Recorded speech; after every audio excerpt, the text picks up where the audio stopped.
The casino and that the proposal are therefore things that we agree and the order is as follows. Let's rearrange our items in the following order.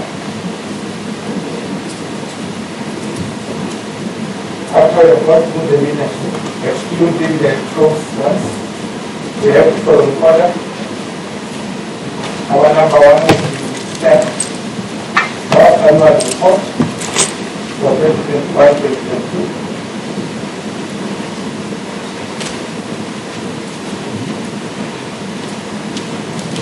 Are you listening? No. Very other item of the agenda, in order to not to reach your target, we start with both sections. So I'm saying that the order is number one. After going through the minutes, will be 7.1 draft annual report is in file number 2.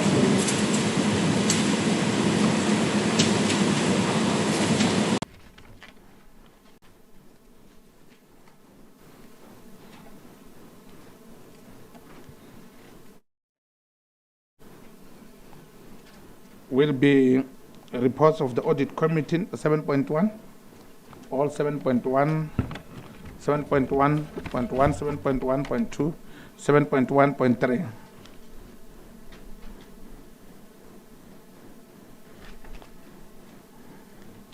Number 3 will be Financial Misconduct Board report.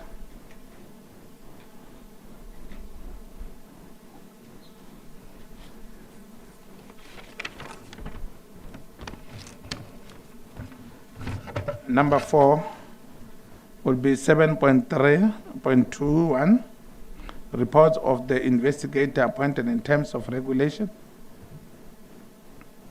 of the local government disciplinary regulations for senior managers. That will be number 4.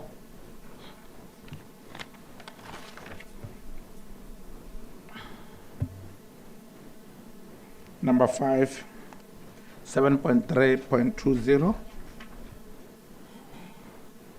which is a litigation report.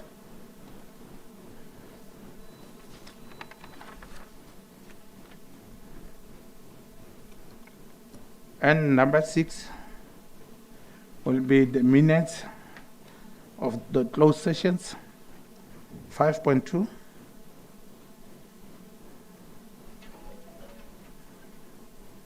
5.6.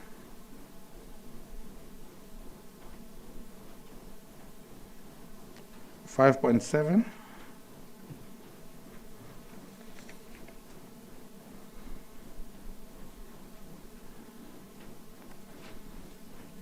and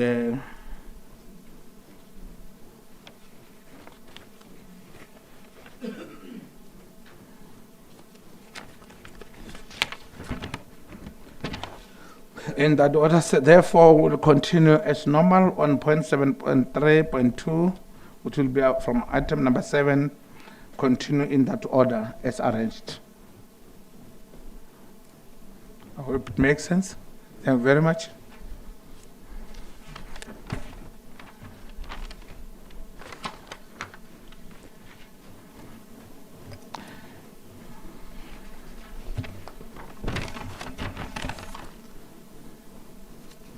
May we therefore, as requested,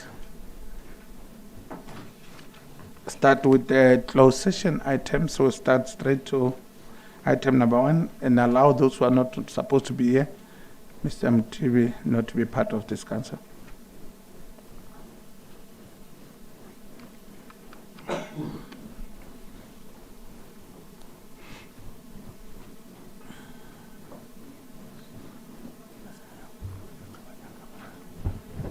Remember, the last session will request that you come back.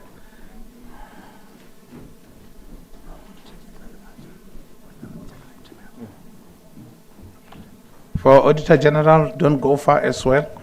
By the time when you have to present your item, you'll be called.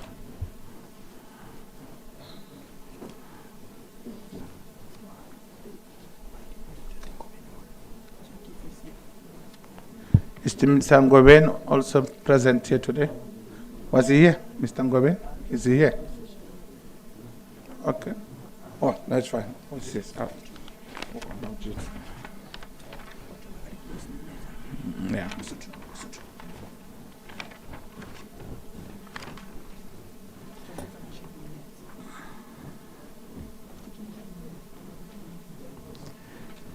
Can we go straight to item number 1 EM? 5.1, normal program agenda. Speaker, can I register my concern? Maybe I'm not bringing this thing clear. I'm saying we're now going back to normal session, but you've brought people back and already were having this with us. Can't you take them back? Thank you, Councillor Matola. Thank you.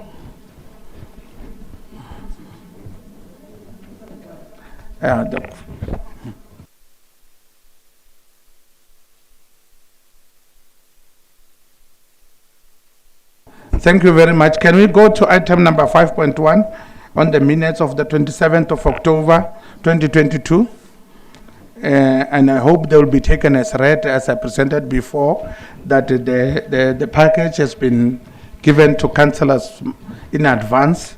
So I will take it, unless if there are issues that are arising from the minutes, I will take it that they are as read, taken as read. Any corrections on that one? If there is none, we'll take them as they are. Thank you very much. Item number, can we take a mover on the minutes? Councillor Masoha. Thank you, Honorable Speaker. Let me take this opportunity to wish you all members the compliments of the new season and further move for the adoption of the minutes of the 27th of October as a true reflection of what transpired on the said date. Thank you very much. Thank you, Councillor Mashuba. I think there is no objection on that one. Can I just check the seconder? MMC Slamlela. I move to second, Honorable Speaker. Thank you very much, Mr. Slamlela. Can you go to item number 5.3, minutes of the 8th of December 2022? Can we see if there are corrections on the minutes or? Thank you very much. It seems there are no corrections. Can we see the mover for the minutes for the adoption? MMC Matlachi. Thanks very much, Speaker. We move for the adoption of the minutes as a true reflection of what was discussed. Thanks. Thank you very much, MMC Matlachi. Can we see the seconder on that one? Councillor MMC Mohale. Thanks very much, Honorable Speaker, and good morning to all my colleagues. I'm here by seconding the minutes. Thanks. Thank you very much, MMC Mohale. I'm noticing something before the two of you. MMC Mohale today is Ramokolo, and Ramokolo today is Mohale. I don't know what happened. Maybe you swapped the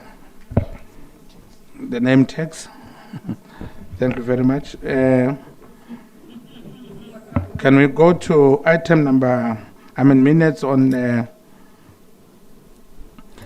15th of December 2022? Any corrections on the minutes? Can you go for the mover for the minutes? MMC Chairperson Choshi. Thanks very much, Honorable Speaker, and greeting to yourselves. We move that the Council approve these minutes. Thanks very much. Thanks, Chairperson Choshi. Can you get the second now? Order, Speaker. Chairperson Machaba. Speaker, I'm calling order. Can we please get clarity on which minutes we are on now? It's confusing.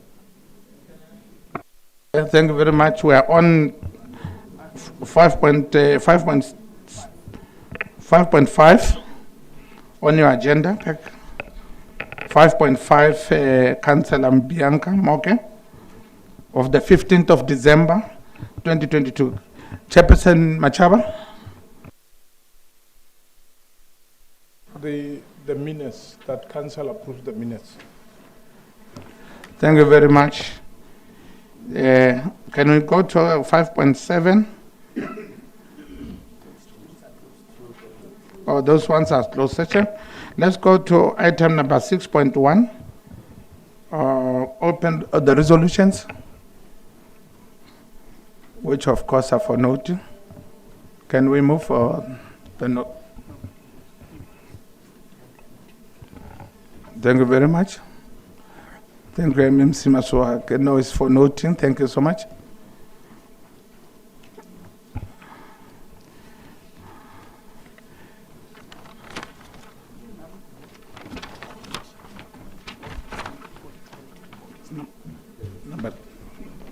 Number 2. Can we move to 7.1.1 on the audit committee report?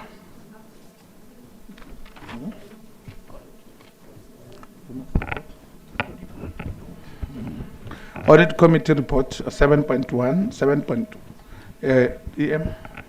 Thank you very much, Honorable. I thought you said we must start with 7.3.1, the draft annual report for 2021-2022. Not sure.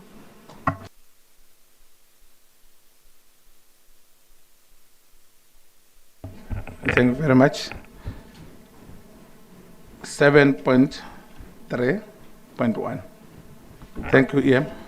Thank you very much, Honorable Speaker of Council, the Whip of Council, Councillor Malevana, members of Mayoral Committee, Section 79, chairpersons, leaders of opposition parties, the EFF led by Councillor Motata in absentia, the DA led by Councillor Moke, and also the Freedom Front Plus led by Councillor Clerk, ABC, Councillor Hine, and also DOPE led by Councillor Mohali.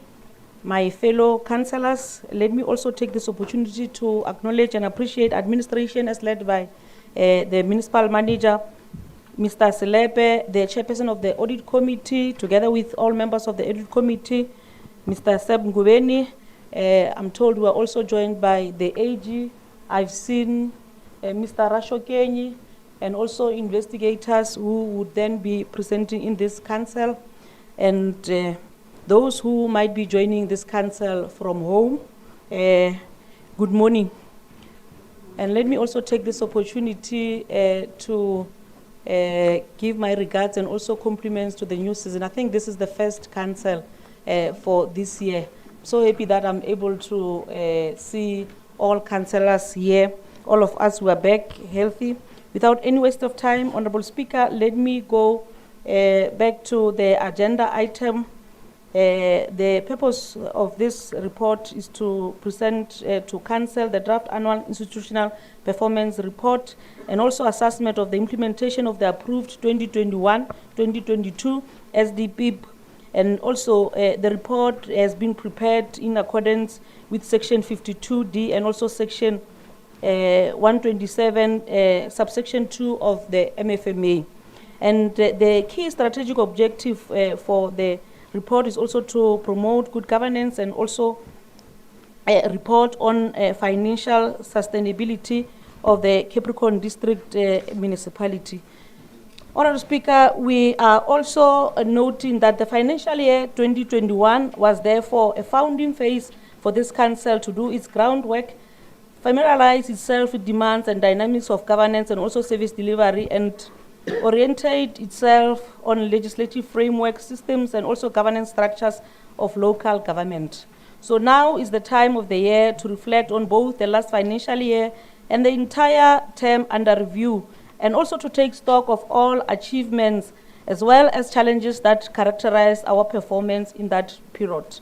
But for the purpose of reporting and compliance, This annual report will only look back to the financial year 2020-2021. I cannot make a fufa pela moropa, Honorable Speaker, but it's also important to indicate to this council that in terms of financial management and audit, we are pleased that the municipality has managed to reclaim a clean audit. This is in line with the commitment that we've made during the inauguration of this council to put up remedial audit action plan, tighten internal controls, and also clear all audit findings from the previous financial year. The clean audit should be a beacon of hope to our communities out there, and we are out there to ensure them that we are on the right path in discharging service delivery responsibilities bestowed on us. We promise we shall not fail them. I therefore commend and also thank our councillors and staff for rallying behind this commitment to reposition our institution as a revered point of benchmarking in financial management. Furthermore, I wish to extend a great appreciation to Auditor General SA team for the professional way they have executed the entire audit process. I would also wish to record our appreciation to local mayors and also their council for the support they always give to us for service delivery programs and also for all the accomplishments that the district has achieved. This goes to sector departments. Both role players strengthen our role as the coordinating center of district development model. Now, going back to the annual report, Honorable Speaker, as I've indicated the key strategic objective, and let me also indicate that Section 46D of Municipal Systems Act provide that a municipality must prepare for each financial year a performance report reflecting performance of the municipality and of each external service providers during the financial year, which is also reflected on the report. And also, we have also made a comparison of the performance referred to in paragraph A with target sets and also performance in the previous financial year and measures taken to improve performance. I am not going to go line by line, but just to summarize the overall organizational performance, Speaker, we are pleased to indicate that out of the 240 annual targets that we've had in the previous financial year, we're able to achieve 222 targets. 16 of those targets we could not meet. And the overall achievement for the municipality, we are seated at 94%. And we have also elaborated in detail the reason why some of those targets were unable to be met. So we are also now bringing this report to council for council to consider the draft annual report for 2021-2022 in line with section 127 subsection 2 of the Municipal Finance Management Act. And we are also bringing this item to council that council takes note that in line with section 72 of Municipal Finance Management Act, the accounting officer must submit this report together with mid-year assessment report by the 25th January to the Mayor, National Treasurer, and also Provincial Treasurer. And finally, that council notes and refer the draft annual report to the Municipal Public Accounts Committee to conduct the public participation and also public hearing as regulated. Thank you very much. Thank you, EM, for the report. It is for noting.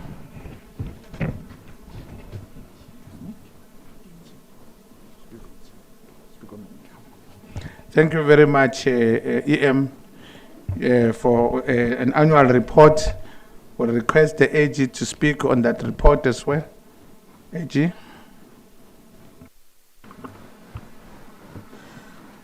Thank you, Honorable Speaker. Good morning, councillors. My fellow Leonard friend, may you please stand up? Okay. Thank you.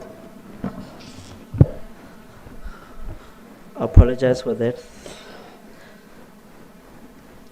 Good morning. Just to make work easier, just take the pulpit, come to the podium.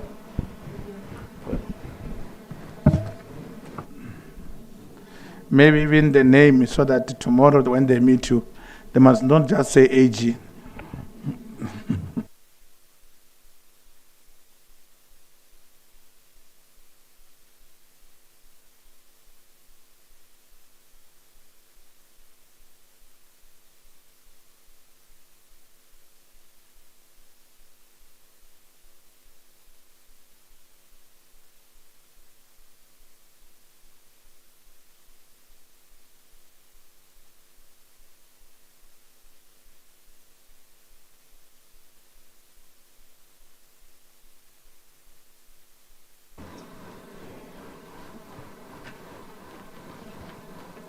Thank you, Honorable Speaker.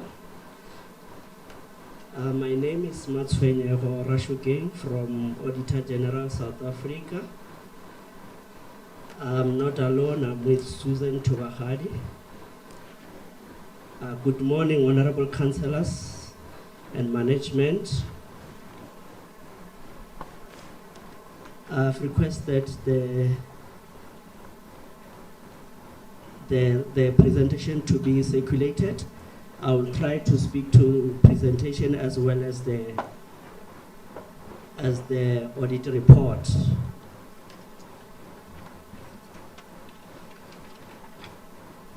This is the audit outcome for 2021 and 22 financial year. Our mission, we have a constitutional mandate, and as the Supreme Audit Institution of South Africa, exists to strengthen our country's democracy by enabling oversight, accountability, and governance in the public sector through auditing, thereby building public confidence. Our vision to be recognized by all stakeholders as a relevant Supreme Audit Institution that enhance public sector accountability. The role of AGSA in the reporting process. Our role as the AGSA is to reflect on the audit work performed to assist the Council in its oversight role of assessing performance of the municipality. And then I'll move to the overall message, jumping 2 slides. It's just an information. On overall message, the objective of this document is to brief the Council on the audit outcome of the CDM for the period ended 30 June 2021 and 30 June 2022. This presentation highlights recommendation to improve audit outcome for the committee. The municipality is commended for improving to a clean audit outcome. In the previous year, the municipality received the unqualified audit opinion with finding, which they have regressed in 2021. In 2022, they have improved. They went back to clean audit opinion. The key role players in the municipality play their oversight roles, ensuring that adequate control are put in place for the preparation and reporting on the annual financial statement and the annual performance report. Going into the audit report document, under emphasis of the matter, we wish to highlight that these are not the findings, these are the critical aspects that the Council need to take into consideration to ensure that they accelerate the service delivery, and also ensuring that control are being put in place to ensure that the municipality can be sustainable. The first one, sitting in the paragraph 7, is with respect to trade debtors. We have noted that municipalities are not collecting the revenue for the water bill, which makes 2,582 days, which takes 2,582 days to collect the money. which is more than yes. And then paragraph 8 on the audit report talks to the material losses. Here we are indicating that the municipality are losing almost 38.86% of the water purchase from the Lepella Northern Water. So in other words, whatever that they've purchased, they are losing 38.86%. Order, Speaker. I'm just raising an order because we are unable to follow the presentation. Can he maybe try to say we are on page so that we are able to follow that particular presentation? Thanks very much. May I take it again that you just stand up and present the same thing? No, Honorable Speaker, I was saying we are unable to follow the presentation as and when the AG is presenting. Now we are requesting that he highlight the page where he is so that we are able to follow and note. Thanks very much.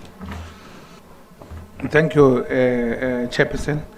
AG, pages, referred pages and numbers if possible, please. Thank you, Chair. I'm on the page 6 of the presentation that was circulated under overall message. Page 6 of the presentation that I've circulated. The heading is overall message.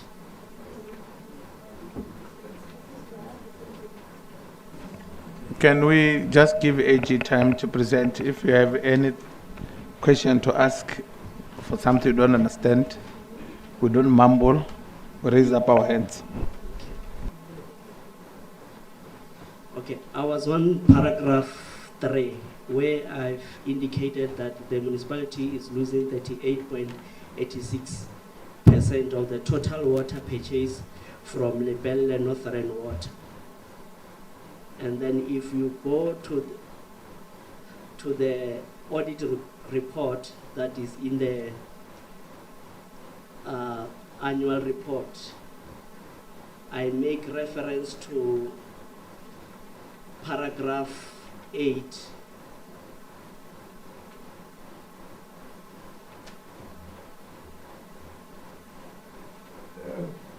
And then moving forward, on page 7, audit outcome of the municipality over 2 years. As I've alluded already, that in 2021, the municipality received unqualified audit opinion with findings. And then in the year under review, 2021 and 22 financial year, the municipality have improved their audit outcome to clean, which means they receive unqualified audit opinion with no finding. I've also have the legend for explaining the color that I put on my presentation. And then moving to page 9, it talks to the quality of financial and performance reporting. And it explains it in tabular form. On the left-hand side, the quality of submitted financial statement. The municipality submitted the quality financial statement that did not contain material misstatement, which means there were misstatements, but they were not material to attract the regression, the audit outcome. And there was adequate review of the financial statement. Overall, we're happy with the entire set of the financial statement.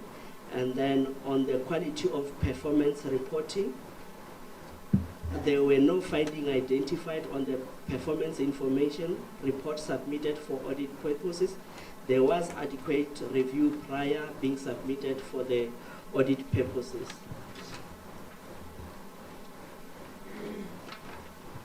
Page 10 of the presentation, first focus area, credible financial reporting.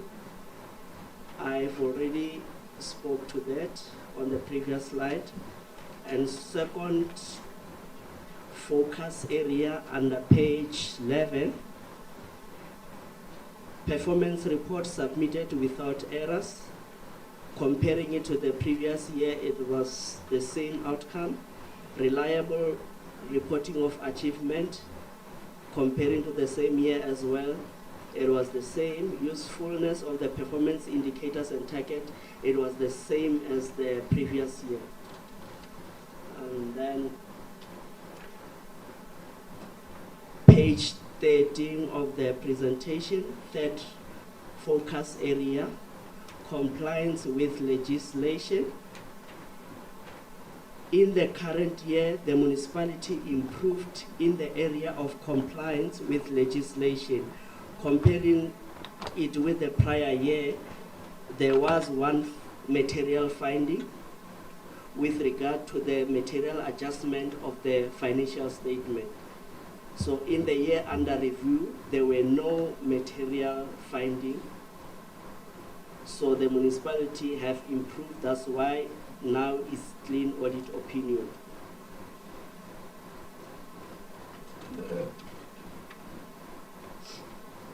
Moving to page 14 of the presentation, irregular, unauthorized, fruitless, and wasteful expenditure. The first one being irregular expenditure. The total irregular expenditure identified in the year under review is sitting at 75,000, and then last year it was sitting at 2.4 million. So meaning this year there was a reduction, and then those are related to the failure to follow the supply chain management prescript. Fruitless and wasteful expenditure.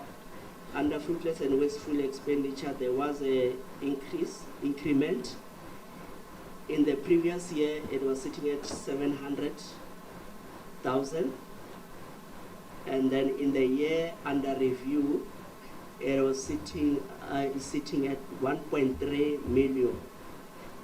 All of this 1.3 million relates to the amount paid for the goods not delivered. Some of these items, the investigation are still ongoing.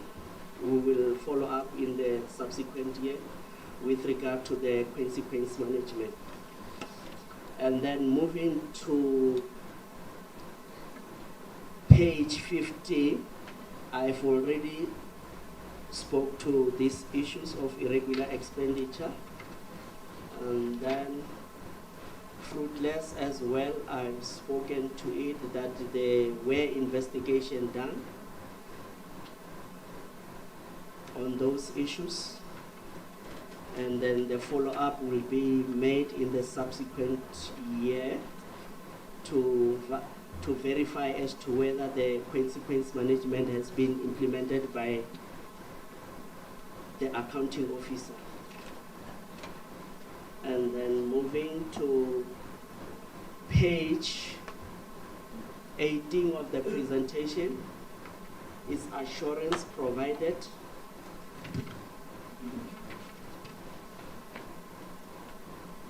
Looking at the first level assurance, senior management, accounting officer, executive authority, internal audit,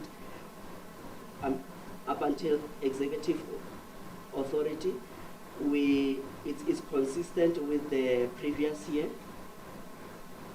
We are happy with the engagement we had with those role players or the stakeholders. And then second level as well, internal audit committee. We engage with them, and then they provided assurance. And then moving to the leadership, we are happy because in the audit steering committee, the Honorable EM is the one who's chairing those meetings. So in terms of the accountability, it's very clear, because if you have a leader who's sharing those meetings, it makes it easy from the audit point of view to finish the audit in time. And then in terms of the financial and performance management, in the year under review, there was a proper record keeping, daily and monthly control, review and monitoring compliance. We are happy with that. The risk management as well, we assess it as good. And then moving to page 20, status of IT. The status quo remain as compared to the previous year. Summary of key root cause. In the previous year, it was the issue of the material adjustment of the AFS. In the year under review, the management has implemented their plan, which we are happy with that. But however, we still urge management to make sure that they perform biannually AFS, to ensure that at year end there isn't really much that they need to do, so that they remain clean in terms of the AFS, because in the previous year they regressed because of the AFS not being properly reviewed. And then recommendation on page 23, the first one, filling key executive position, CFO position, which was vacant as at 30 June 2022. And I've engaged with the accounting officer, Mr. Snap, and he has indicated that the position is now filled, which we commend the municipality for that. And then the second one, develop and implement effective action plan to address the audit findings. There were audit findings, but they were not that material, so we urge the management to put the plan in place to ensure that those findings are being minimized or, if need be, eradicated, so that the municipality does not regress. If those are not being taken care of, it might result in municipality regressing.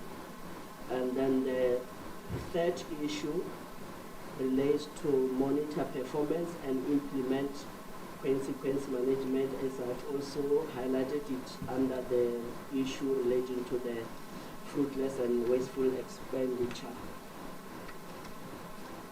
Thank you, Honorable Speaker and the Council, for the opportunity. Thank you very much, AG, for the presentation, which is part of what the EM has presented, of course. Can we allow the audit committee to continue with the presentation as well?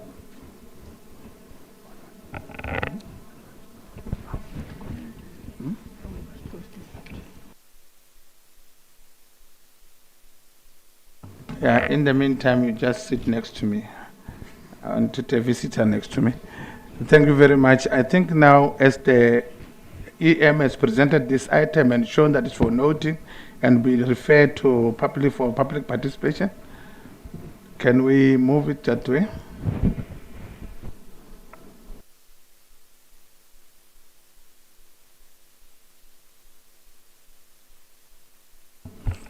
Thank you very much. The items referred to impact for public participation. Thank you. Can we request the audit committee, Mr. Ngobeni, to make presentation on starting from item number 7.1.1? Mr. Ngobeni. Honorable Speaker, allow me to acknowledge you and greet you together with the Honorable Executive Mayor, the Mayoral Committee, the Chairperson of MPAC, and all the councillors present here. And the Municipal Manager and the team, I acknowledge you as well. Allow me, Chair, I know it's almost the end of the month, to also wish you as Council a blessed 2023. Chair, I've got presentation, but I thought let me take advantage of AG being in the room. I don't think we have realized what he just dropped in front of Council. Quarter in, quarter out, I was asked about the audit opinion, and what I requested Council is to say, let me do my part and let AG write the audit opinion. So he just announced now from his mouth that we got a clean audit.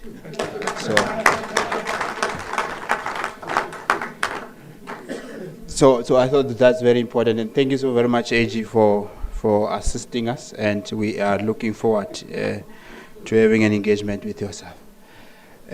Honorable Speaker, allow me to present 3 reports before Council. The first report, it talks to the quarter that has just passed, and what's good with this item, Chair, is the fact that I will remain relevant to the agenda of today and to the item that has just passed. However, Chair, allow me on 7, just to make sure that the councillors will be following me. I will go to 7.1.1, which is from page 72 to page 99. Honorable Speaker, this is the report of the Audit Committee supported by the annexures of the subcommittees of Council. On paragraph 3, Chair, this is the attendance of the Audit Committee. It's 100% attendance, and the Municipal Manager and the team were in attendance. Chair, the matters for attention of Council are as follows. The first one is the annual report. The annual report that has been considered here, it's safe to say, Chair, we have processed the annual report. We are recommending, as the Council has taken note of, to this Council to note and refer it to MPAC for an oversight process, where we'll engage at a later stage with an oversight report. We spoke, Chair, on the AG action plan. The AG has highlighted that there are a few areas that we must work on, and we are putting before you in the annual report the AG action plan, and in the pack that AG action plan has been endorsed by the Audit Committee for implementation by the management, and will report on a quarterly basis on its implementation. You will recall, Chair, in the previous year, there were 5 areas that were not that we were working on throughout the year, and we will be monitoring that. They have been incorporated in the current action plan. I can give you an assurance there, Chair. On the next page, I'm skipping 4.4. It's I've got no issues there. Chair, I'm just flagging the issues that I thought Council must appreciate from my report in terms of highlights. On 4.5, it's safe to say that the internal audit findings have moved from 76 to 78. We have set the tolerance level, Chair, to 90%. A clean audit must operate within the 90% implementation rate, and the Municipal Manager knows that that in the next quarter that implementation will be at 90%. Let me also talk to that, Chair. Why 90%? In the Council pack of today, there are policies, and those policies amounts to the outstanding areas of the internal audit findings. So if Council were to take a resolution today to approve some of these policies, definitely we should be at 90%. Chair, if I were to move right along and go to the finance report, the finance report are as they are, Chair, and you can safely say that we are we are still battling with two areas. The two areas being the debt collection, our local municipalities not coming to a party there, and we are saying you will hear my recommendation at the end, Chair, that talks to the debtors, where the amount of debt has increased from 571 to 624, and the distribution losses, which is at 46%. Those are the areas that we are saying are still a concern from our side. What are we saying? If you look at that page on 4.7, this is not something new, but would like to remind you, Honorable Speaker and Honorable Executive Mayor, to say this issue of non-payment should be sharply raised with the local municipalities. And the local municipalities, through your forum, Chair, must assist us in updating the indigent register. I think those two will go a long way in us addressing this whole issue of the debtors. Chair, if you look at 4.8, this council supported us in introducing the roadmap to clean audit in the district. And AG, while we are here, we are clear as the audit committee of the district and the district council that we would like to get all our municipalities come 2024 with all the clean audit. What is it that I'm reporting on that area, Chair? Let's commend Polokwane local municipality for an improved audit opinion from the qualified to unqualified. I think after 6 years, we can safely clap hands there. I've been staying very close to this audit process, Chair. Blowback and Mule, they got unqualified audit opinion. They just missed the clean audit by an inch. We will continue to support them, Chair, and that is also worth acknowledging, Chair. Chair, with little bit of sadness, Lepelle Kumbi regressed from unqualified to qualified. What are we saying, Chair? It's not only reporting to this council.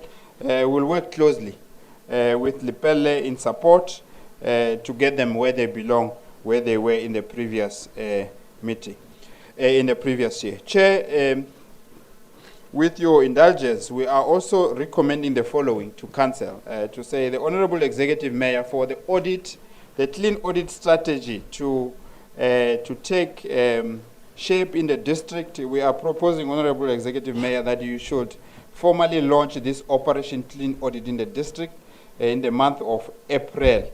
Chair, not April 2024, it's April 2023, but it's Operation Clean Audit 2024. So I just wanted to clear that. What are we saying?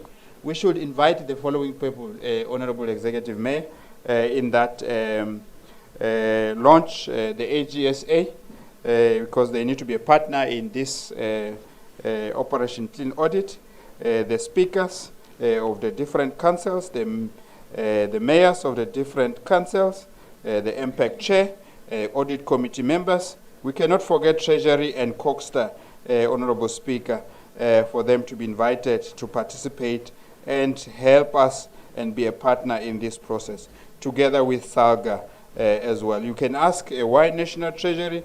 These are the colleagues who are doing the fiscal allocation, so they should be part of that engagement, Chair.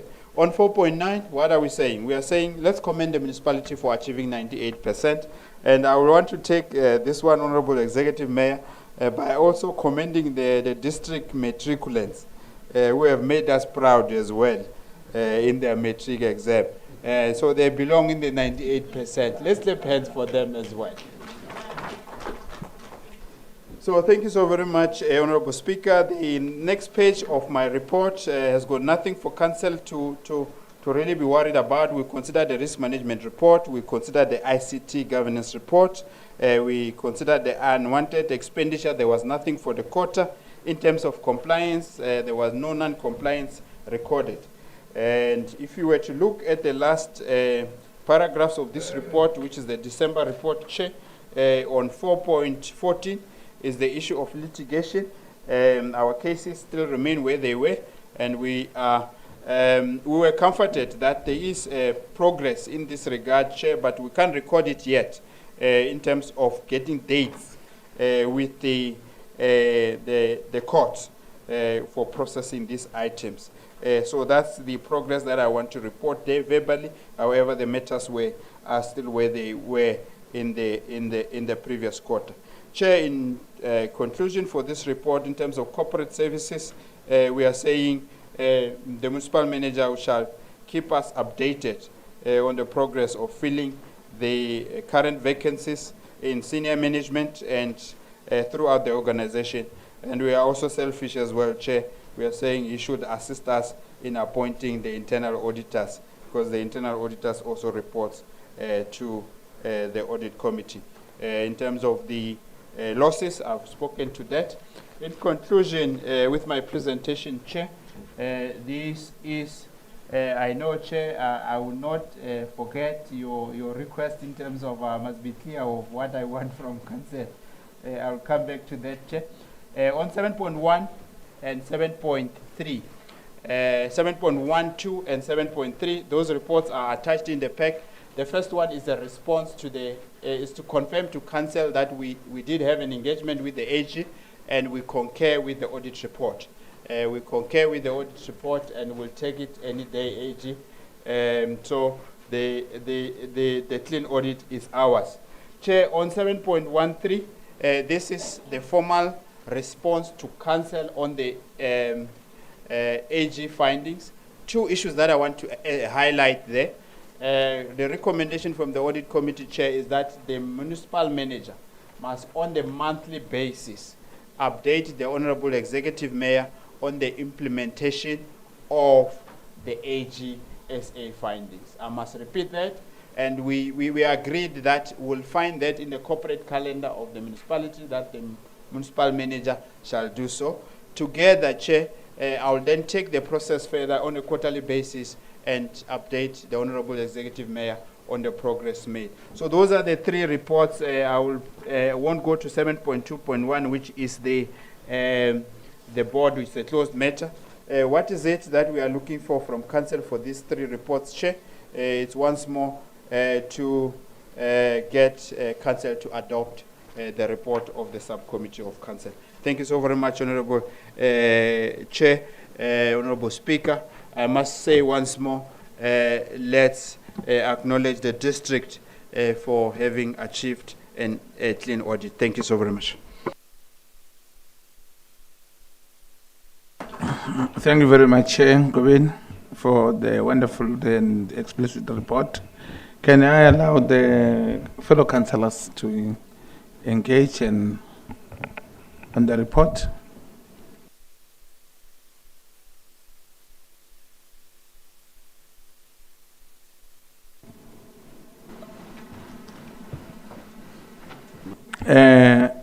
I've seen, just raise your hand, I've seen, okay. EM. Thank you very much, Honorable Speaker, for the opportunity. Firstly, let me take this opportunity to acknowledge and appreciate the two reports presented. The first report, which was presented by Auditor General SA, and as I've indicated earlier on, I really appreciate Auditor General SA for ensuring that this process of auditing goes smooth, and they've managed to do it in a very professional manner.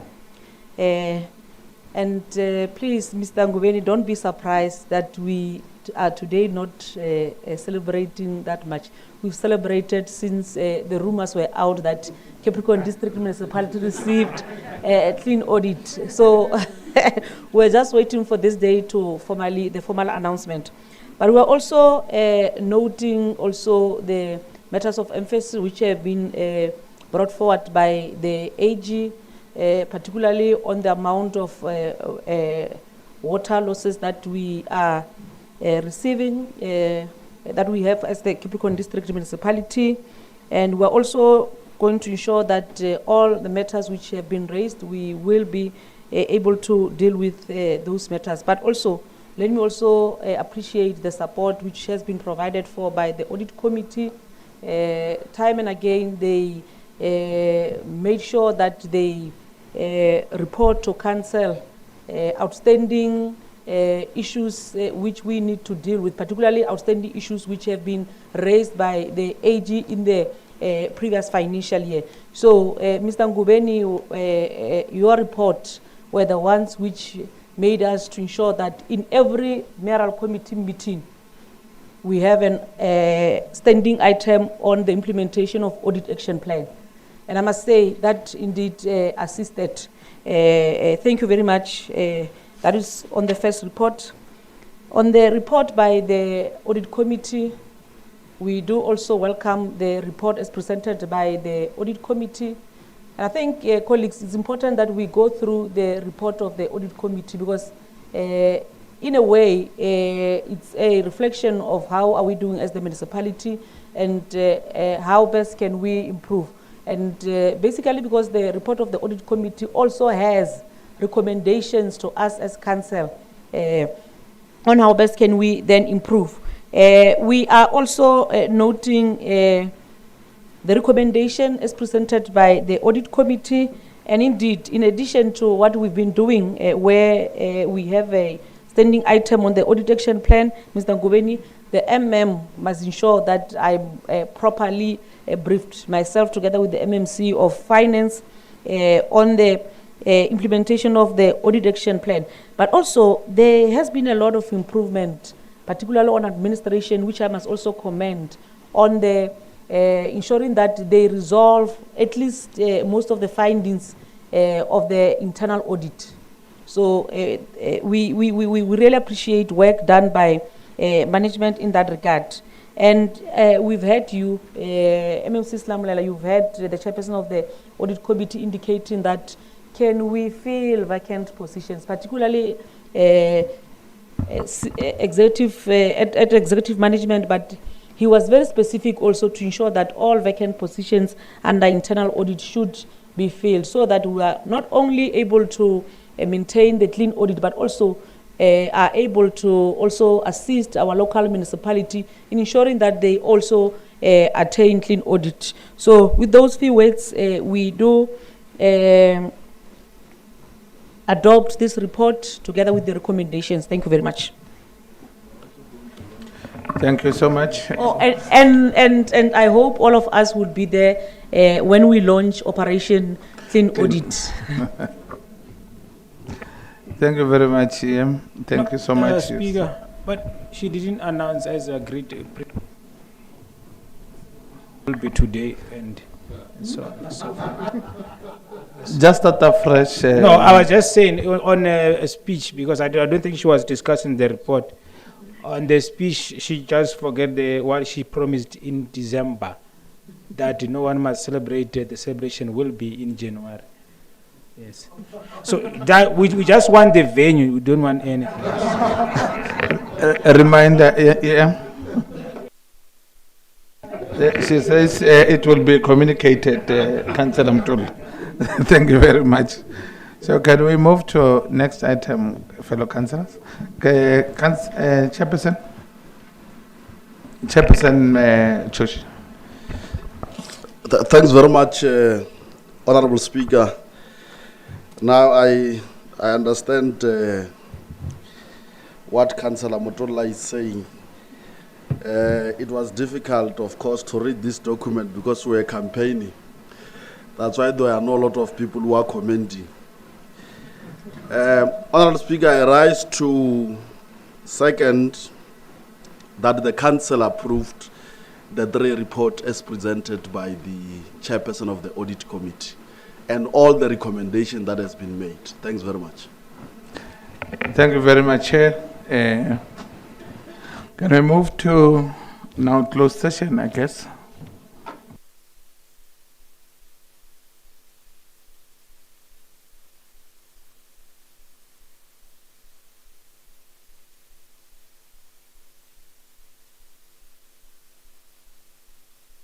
Yeah, for now.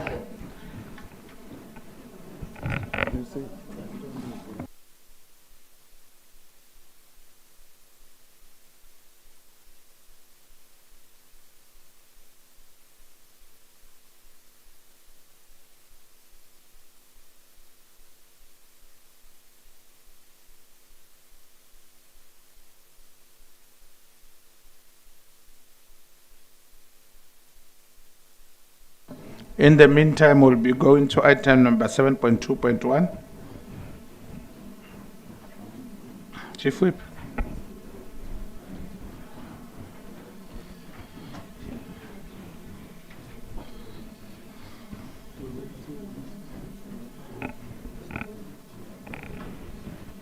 Mr. Ngobe. Yeah. Mr. Ngobeni. We take it that members of the council have gone through the report, and we want to indicate that we have done well as the portfolio. Our overall organizational performance is sitting at 98%. So we want to recommend to this council that they consider this organizational performance report and refer it to the Municipal Public Accounts Committee for further scrutiny. Thanks very much, Speaker. Thank you very much, MMC Matlachi. The report has been tabled. Do you agree that it should also now go over to the Public Account Committee? Thank you very much. Can you now, I think we have agreed on that one. Thank you. Can you now move on item number 7.3.3, Media Organizational Performance Report from July to December 2022? EM.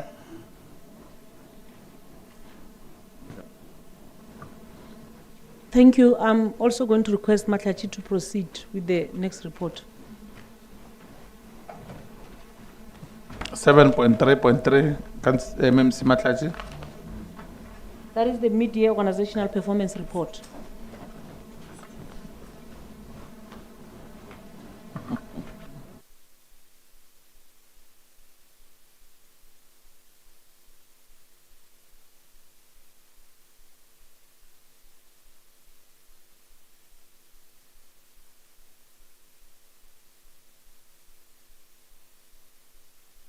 Executive Mayor.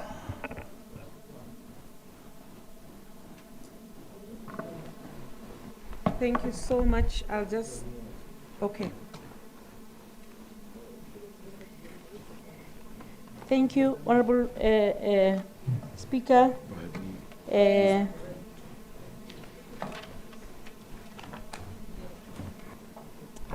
I'm just verifying if this is the correct report, because I thought, okay. The purpose is to present to Council the mid-year institutional performance and assessment of the implementation of the approved SDBIP.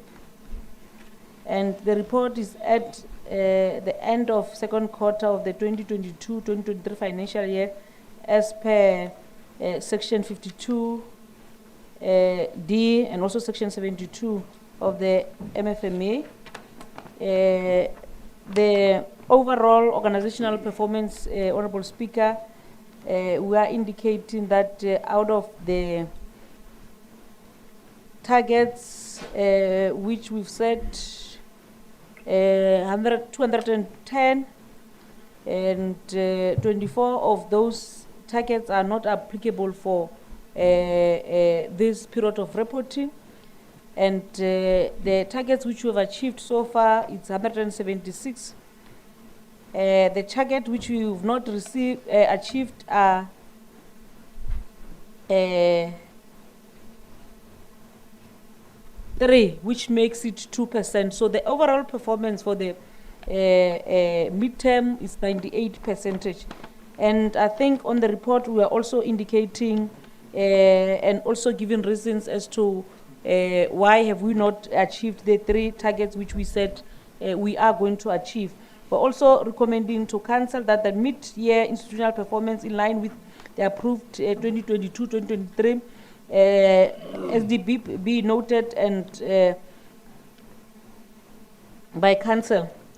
We are also indicating that Council must also note the need for the SDBIP review as per the analysis made on the approved 2022-2023 SDBIP. And we're also requesting that as mitigation upon the assessment of the revision of the SDBIP and reallocation to budget to service delivery targets, that council approve the suggestion that of the revision of the SDBIP and reallocation of budget to other service delivery targets. Thank you very much. Thank you, EM. And can we go for the part of approval as presented by the Executive Mayor and engage on the presentation made by the Executive Mayor?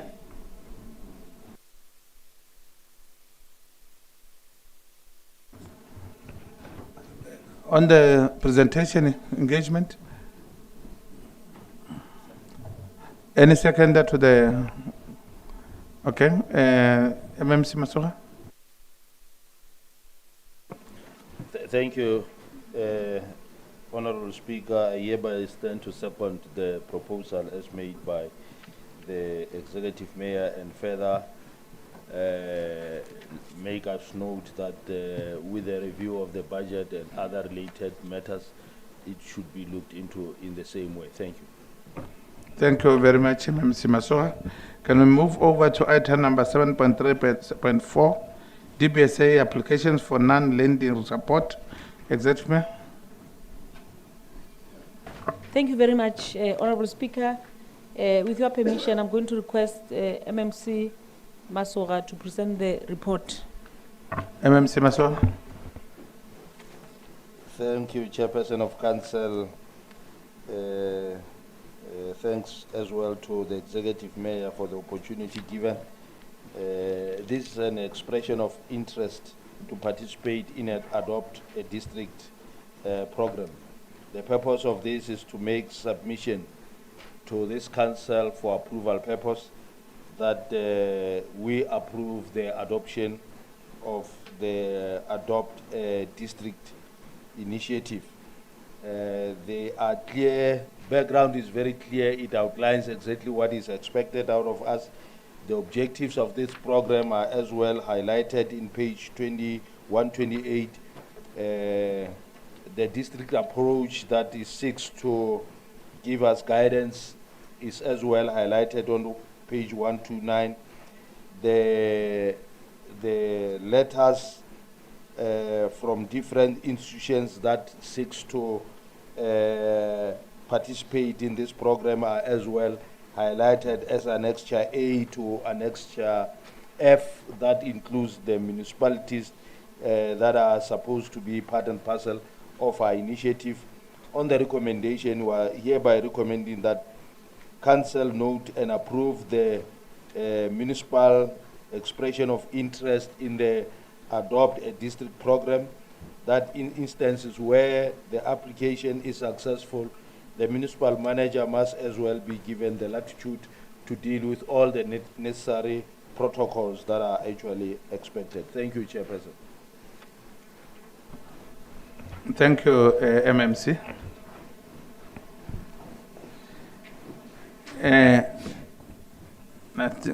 Can we move? Because now we are on item number MMC. We're supposed to be on item number 7.3.4, which deals with the applications for non-lending support. Then you're handling 7.3.5. Okay. Well, Chairperson, I wonder if really I need to go back or rather. Okay, no, thank you. No problem. No problem, Chairperson. You'll tell me and you'll pardon me for that. Maybe it's because the day has been long and it is a wish that we find ourselves on item number 14. Nonetheless, well, the purpose of this is to seek for the approval of a non-lending support for from the DBSA. The purpose is highlighted on page 104, which seeks to give guidance in terms of what is it that we want to achieve out of this whole exercise. One being that we need to get an assistance with the SDF, the geographical information system, and care and revenue for enhancement in one or the other. Clear background is highlighted on page 104, Chairperson of Council. Letters of expression of interest to cover this matter are highlighted on page 105, and the areas which of course are supposed to be dealt with are as well highlighted. The financial implication, or rather the financial muscle that we require, is highlighted as for the review of the spatial development planning. We are looking forward to gaining 1 million. For the review of the geographic information system, we're looking at 500,000. For asset care, we're looking at 6 million. The recommendation for revenue enhancement, there it is as well. Recommendations are highlighted on page 106 as following. That we hereby recommend to Council to note and approve the Capricorn District Municipality DBSA non-lending support application with the view to deal with the 3 areas, or rather the 4 areas that one as highlighted on, which is the spatial development framework, the geographic information system, assets care, and revenue enhancement. That Council note the attached business cases that and the specimen letter that has been forwarded to the DBSA as it was the requirement thereof. The attached letters are as well highlighted, Chairperson. Thank you very much. Thank you, fellow councillors, for the 2 submissions. Let's start with 7.3.4. Councillors, can we engage on that one? The submission is that we note and approve the submission made on the application for non-lending support. Do we comment? Okay, can we check for the moving for the adoption? Chairperson Marad Al-Fatah. Thanks very much, Honorable Speaker. Let me observe protocol. Honorable Speaker, I second that Council note and approve the report on application for the DBSA non-lending support program, and also the second report on the expression on interest on the adopt district program. Thank you very much, Honorable Speaker. Thank you very much, Chair. On the 2 reports submitted, I've gone through approval by this Council. Can I go over to item number 7.3.6, Memorandum of Understanding between the Capricorn District Municipality and the Limpopo Economic Development Agency on the incubation of SMEs in the district. Executive. Thank you very much, Honorable Speaker. Indeed, the report is, as you correctly mentioned it, but let me just overemphasize that the submission is to request Council to note and also approve the extension of the Memorandum of Understanding with LEADER on the incubation of small, medium, and macro enterprises within the district as per the approved 2022-2023 IDP. Now, on the 27th March 2013, the district had entered into a memorandum into partnership with sector departments. Hence, in the financial year 2017 to 2018, the district signed a memorandum of understanding with LEADER for the incubation of SMEs within the district, and that memorandum of understanding lapsed on the 2021-2022 financial year. And hence, we are here today to request Council to allow us to now enter into another memorandum of understanding. And let me also indicate that this particular project is responsible for so far incubating around 73 SMMEs within the Capricorn district municipality. What happens is that the district transfer funds to LEADER, and later would and LEADER would then be responsible for incubating the SMEs on behalf of the Capricorn district, and they will then submit the report to the client. In this case, that would be the Capricorn district. So we are also indicating there the amounts of money which were allocated, particularly for this program, since it started. If you check there, we've indicated it started in 2017-2018 financial year, and for and also this year is still the same.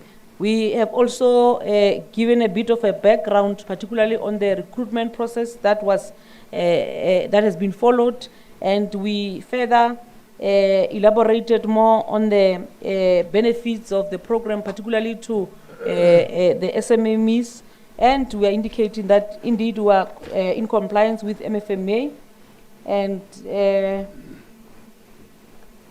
the program itself on how it's going to unfold is also indicated on 4.5 of the report, and we have also indicated the targets that we have set for this financial year there on the report. And in terms of financial allocations or budget for this financial year, we've budgeted an amount of 330,000, and we are therefore recommending to council that council notes and approve the signing of the memorandum of understanding with LEADER for this particular program for the financial year 2022-2023 and up until 2024-2025. And we're also requesting that the memorandum of agreement be for 3 years as per section 33 of the MFMA, and the memorandum of agreement be subjected to section 67 and 116 of the MFMA, and also the office of the municipal manager be mandated to finalize the agreement and ensure compliance with the necessary legal prescripts. Thank you. Thank you very much, EM. Can tell us, may we engage with the report submitted before going for approval? Thank you so much. Can we move for the adoption of the report? Oh, Councillor Temane. Ki a leboga speaker, ki leboga monyetla o mphileng ona. Ki tamiše go ka gadi. Speaker, go ya ka submission no ba re fa yona fa re gona go bona gore our legal unit e dirile mošomo wa yona le mo under financial implications go a bonagala gore no masheleng a gona ka mola go DPAMS a go tla go dira se ba re fang sona, so ka gore yalo ke re cancel e I note le go approve the submission by the EM. Ke a leboga. Thank you very much, Councillor Temane. Can we go over to item number 7? Someone's mic is on. Item number 7.3.7, District Integrated Transport Plan, EM. Thank you very much. Can I request MMC Maswa to present the report? MMC Maswa. Once more, thank you very much, Executive Mayor and the Speaker, for allowing us to perform some of the functions that are designated to your office. This item is to request for the approval of the District Integrated Transport Plan. The purpose hereby is to abreast council about matters relating to transport plan. Furthermore, request council to consider and approve the District Integrated Transport Plan.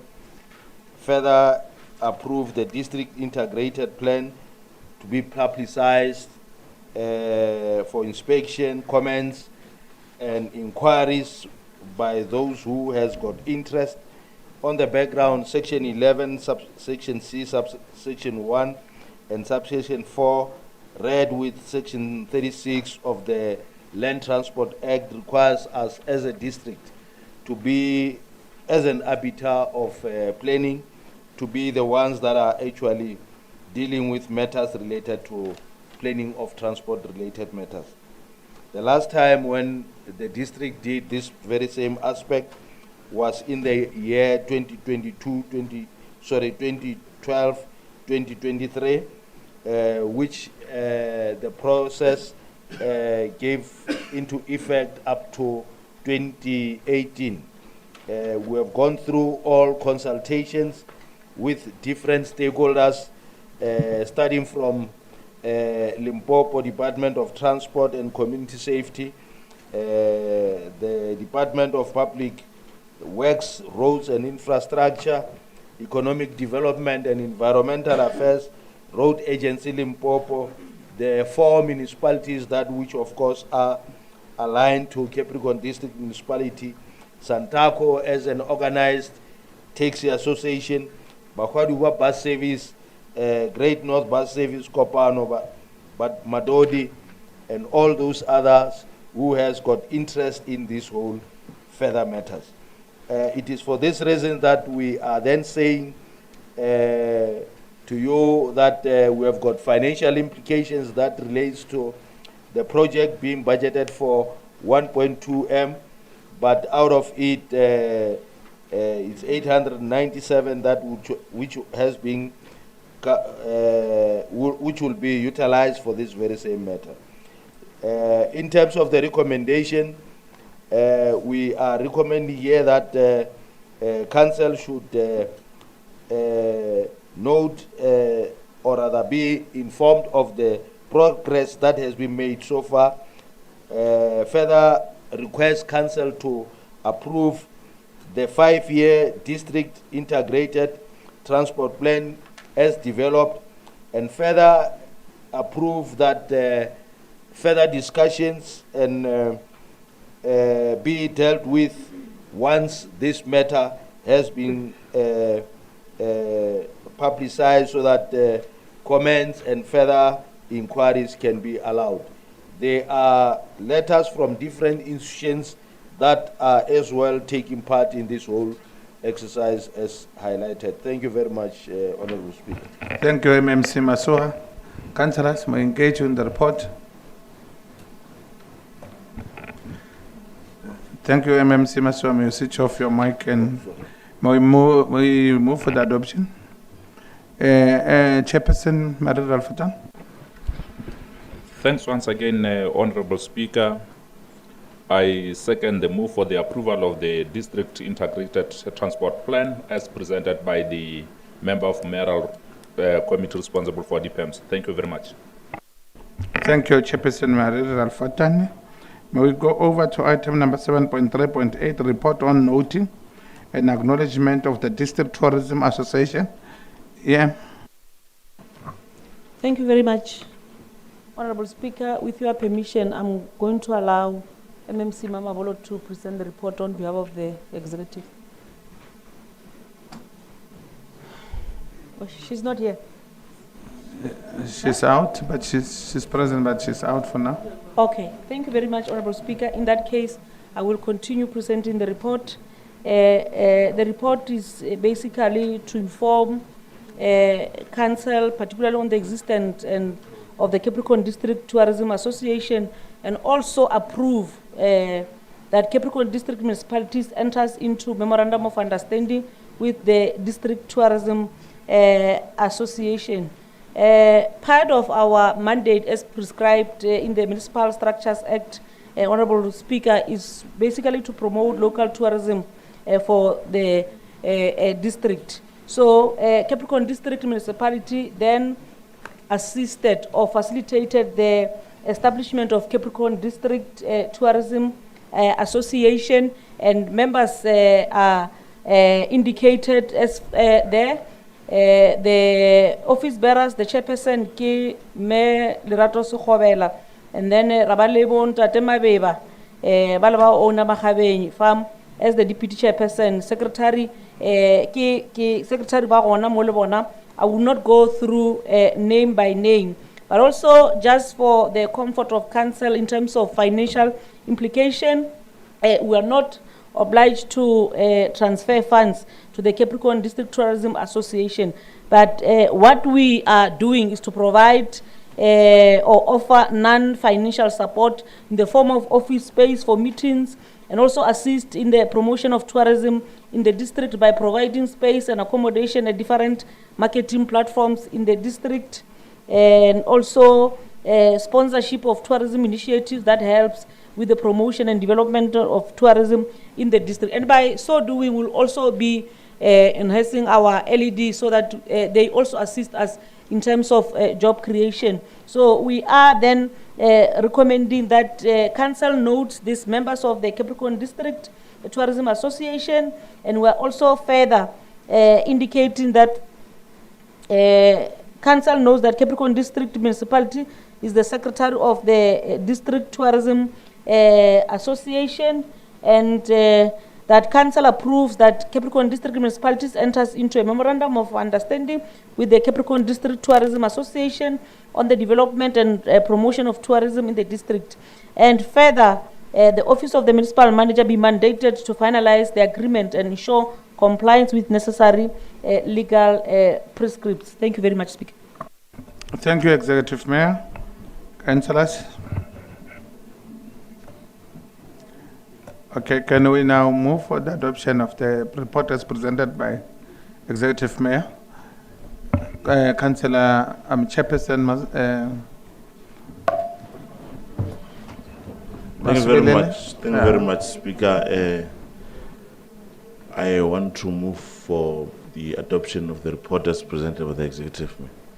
The item has been adopted as presented by the Executive Mayor and seconded by the Chairperson. Masubelele, can we move over to item number 7.3.9, report on Mutumo Trading Post Development Progress Report. EM. Thank you very much. I'm going to request MMC Masoga to present the report on my behalf. MMC Slamle? Oh, MMC Masoga.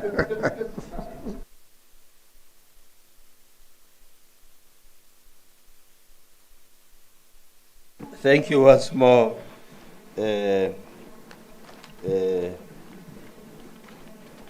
Honorable Speaker. Initially, I was going to the bathroom, but unfortunately, Mr. Slab over there took me back. The purpose of this submission is to inform Council about the concerns that is received by Mutumo Land Restitution Committee, as well as to report the progress in relation to securing a strategic partner.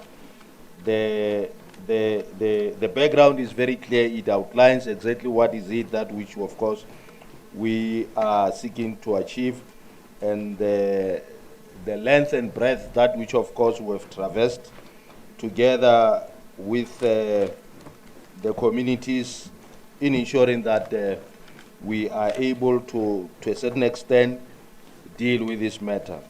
The appointment of the transitional advisor, which was done some years back, in relation to the discussion, it as well gives us the intention of us realizing that we are not able to deal with this matter on our own as an institution, but rather get some kind of guidance and wisdom from other institutions in seeking to ensure that we're able to deal with Mutumo Trading Post as an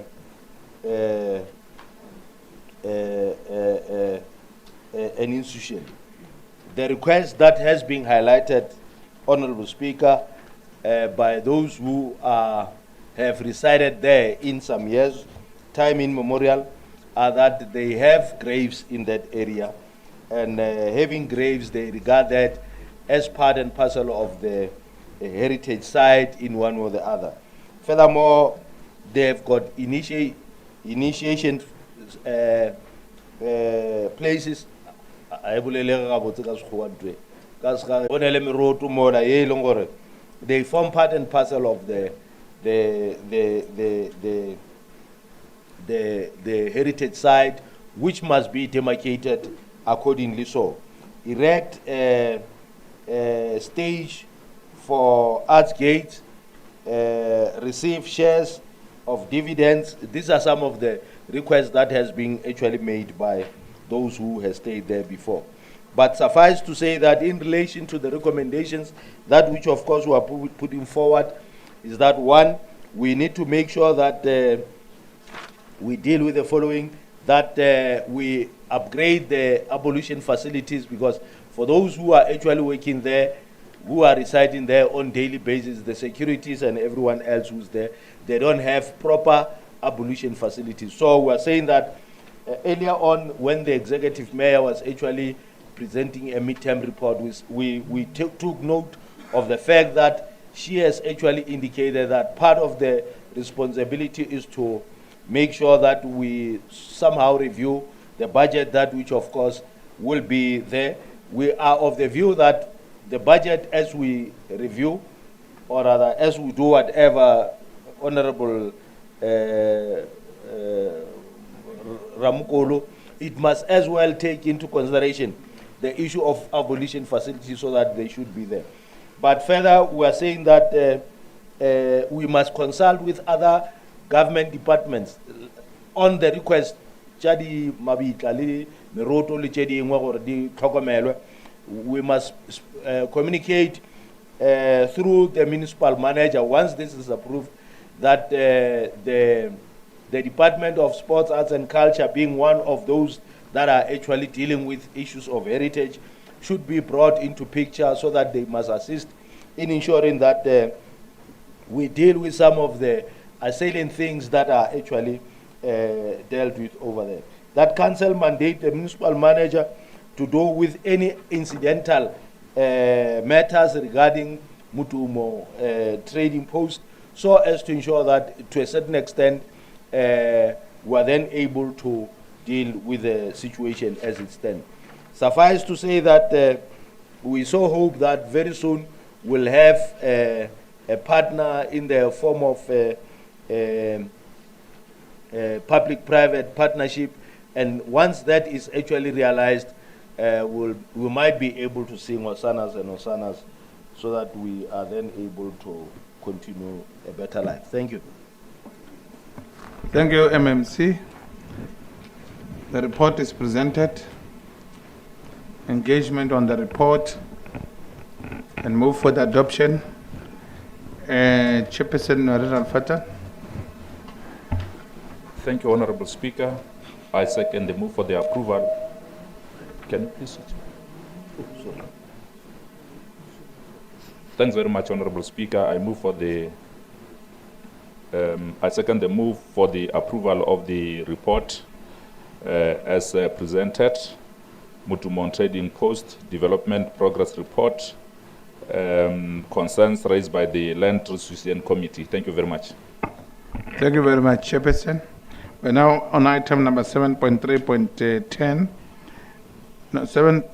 Report on appointment among appointed service providers. Executive Mayor. Thank you, Honorable Speaker, for the opportunity.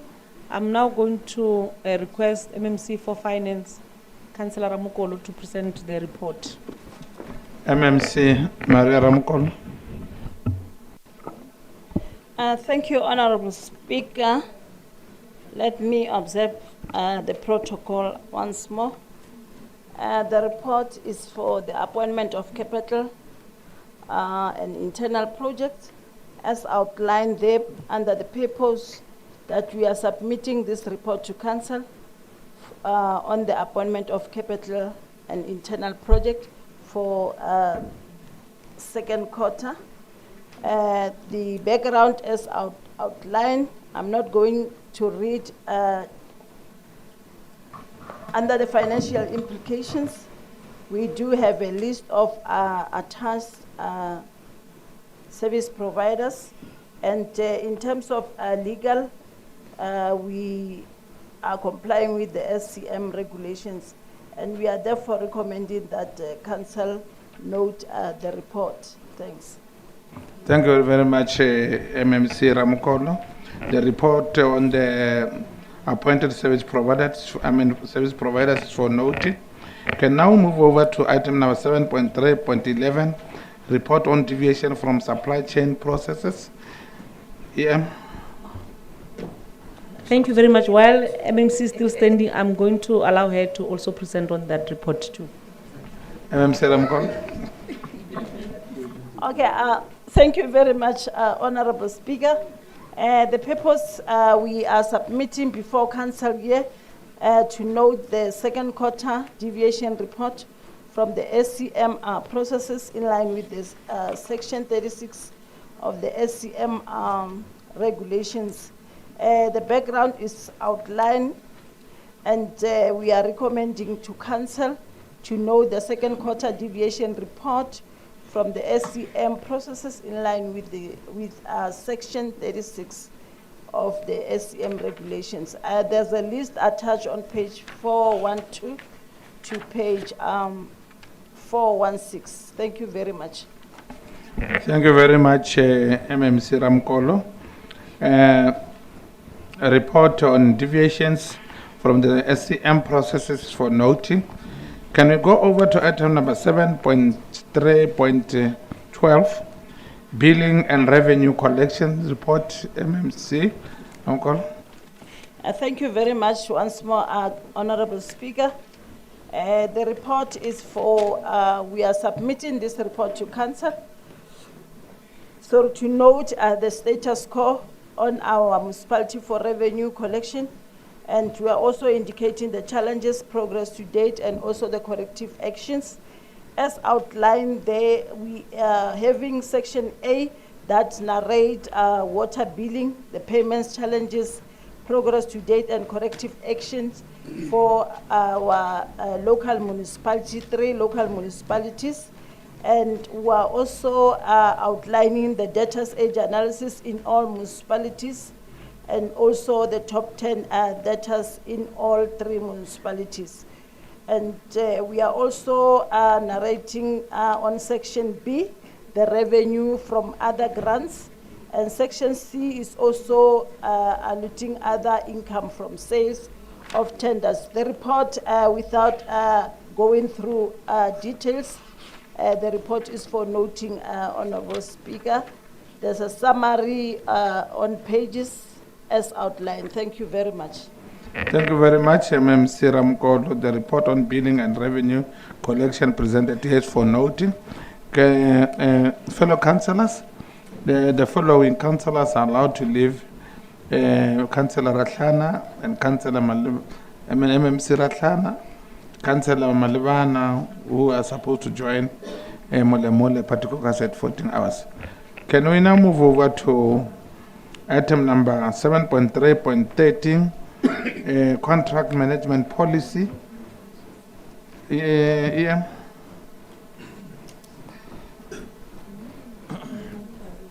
Contract management policy. Thank you very much, Honorable Speaker. With your permission, I'm now going to request MMC for Corporate Services, MMC Slamulela, to present on the next item. MMC Slamulela. Switch on the mic. Internal auditors, during their engagement with the institution, identified a challenge related to contract management in the institution, but also indicate that impact through their oversight work, they've also identified the same challenge, that we have lack of proper contract management in the institution. Now, that's why we then had to go and look at our MFMA section 116 indicate that all the contracts that we need to enter into must be in writing. But we are also saying that we also looked at the contract management regulations. We are doing this thing basically because part of the things that we have identified as challenges is that sometimes we are getting goods and services that you can't match with the amount of money that we have paid. Now we are trying to say that with this policy that we are presenting to this council, it's very explicit. It begins to indicate all the challenges, the types of contracts that we are going to enter into, the whole process of contracting, the whole question of who should do what, the whole question of extension of contracts, what should then inform extension of contracts, because we are trying to deal with a situation where we no longer want to see contracts just being extended.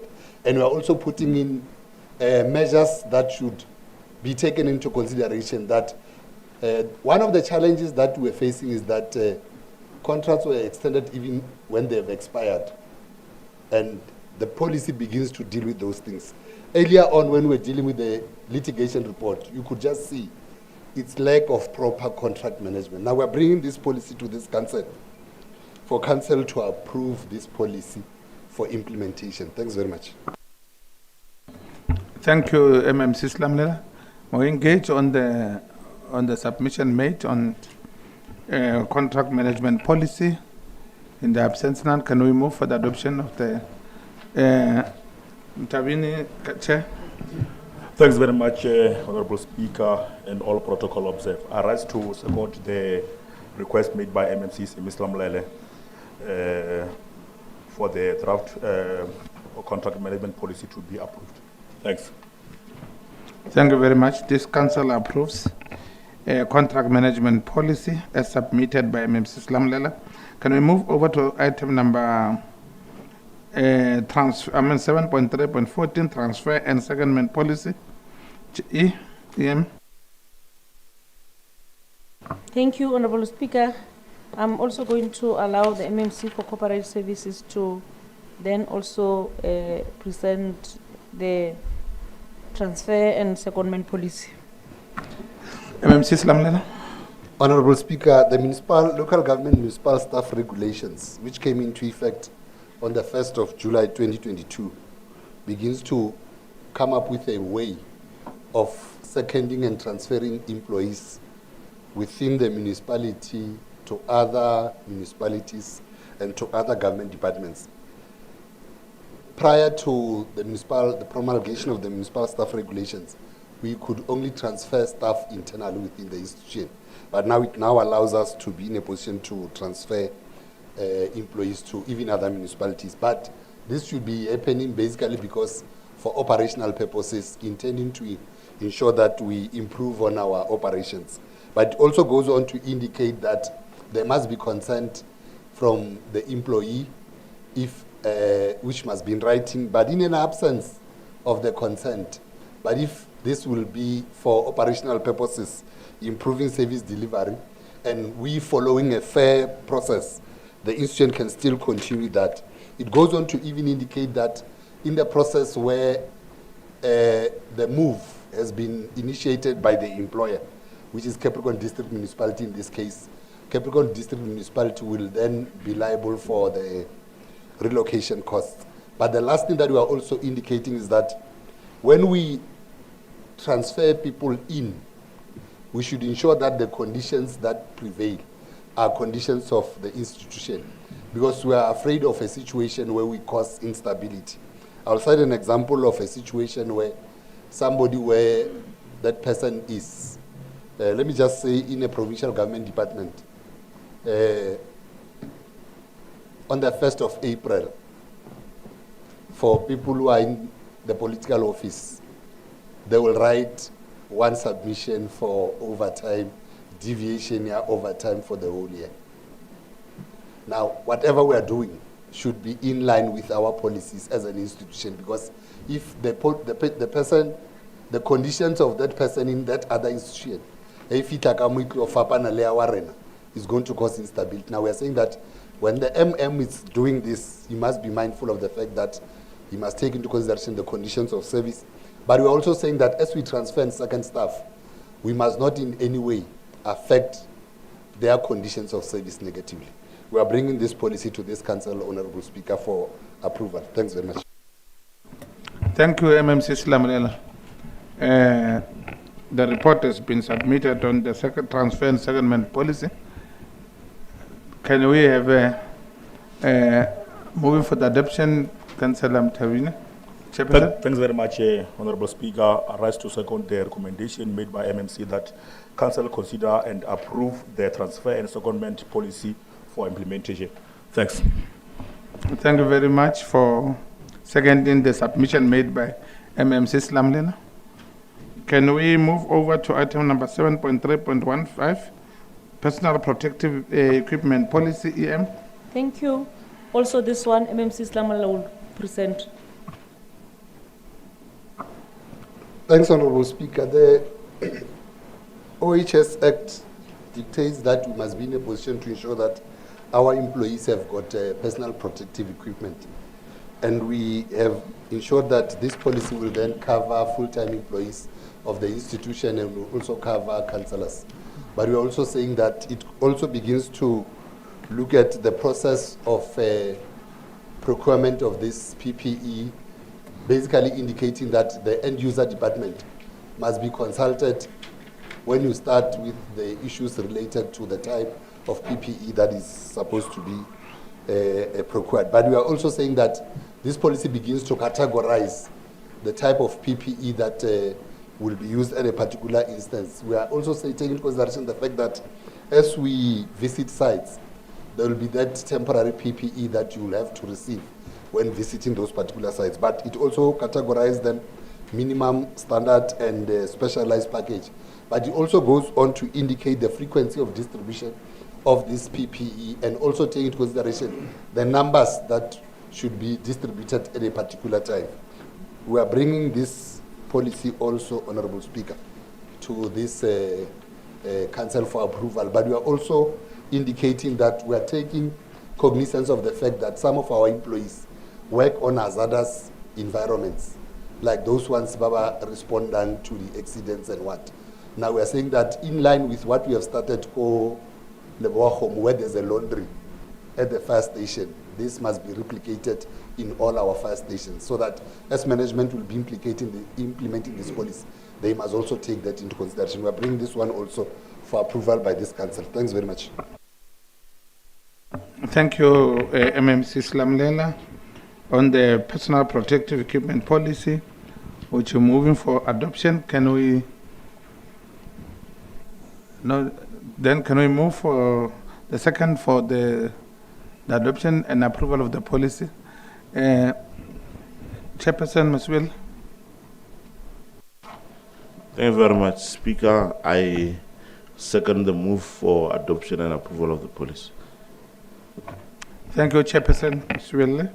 Can we move over to item number 7.3.16, staff retention policy, EM?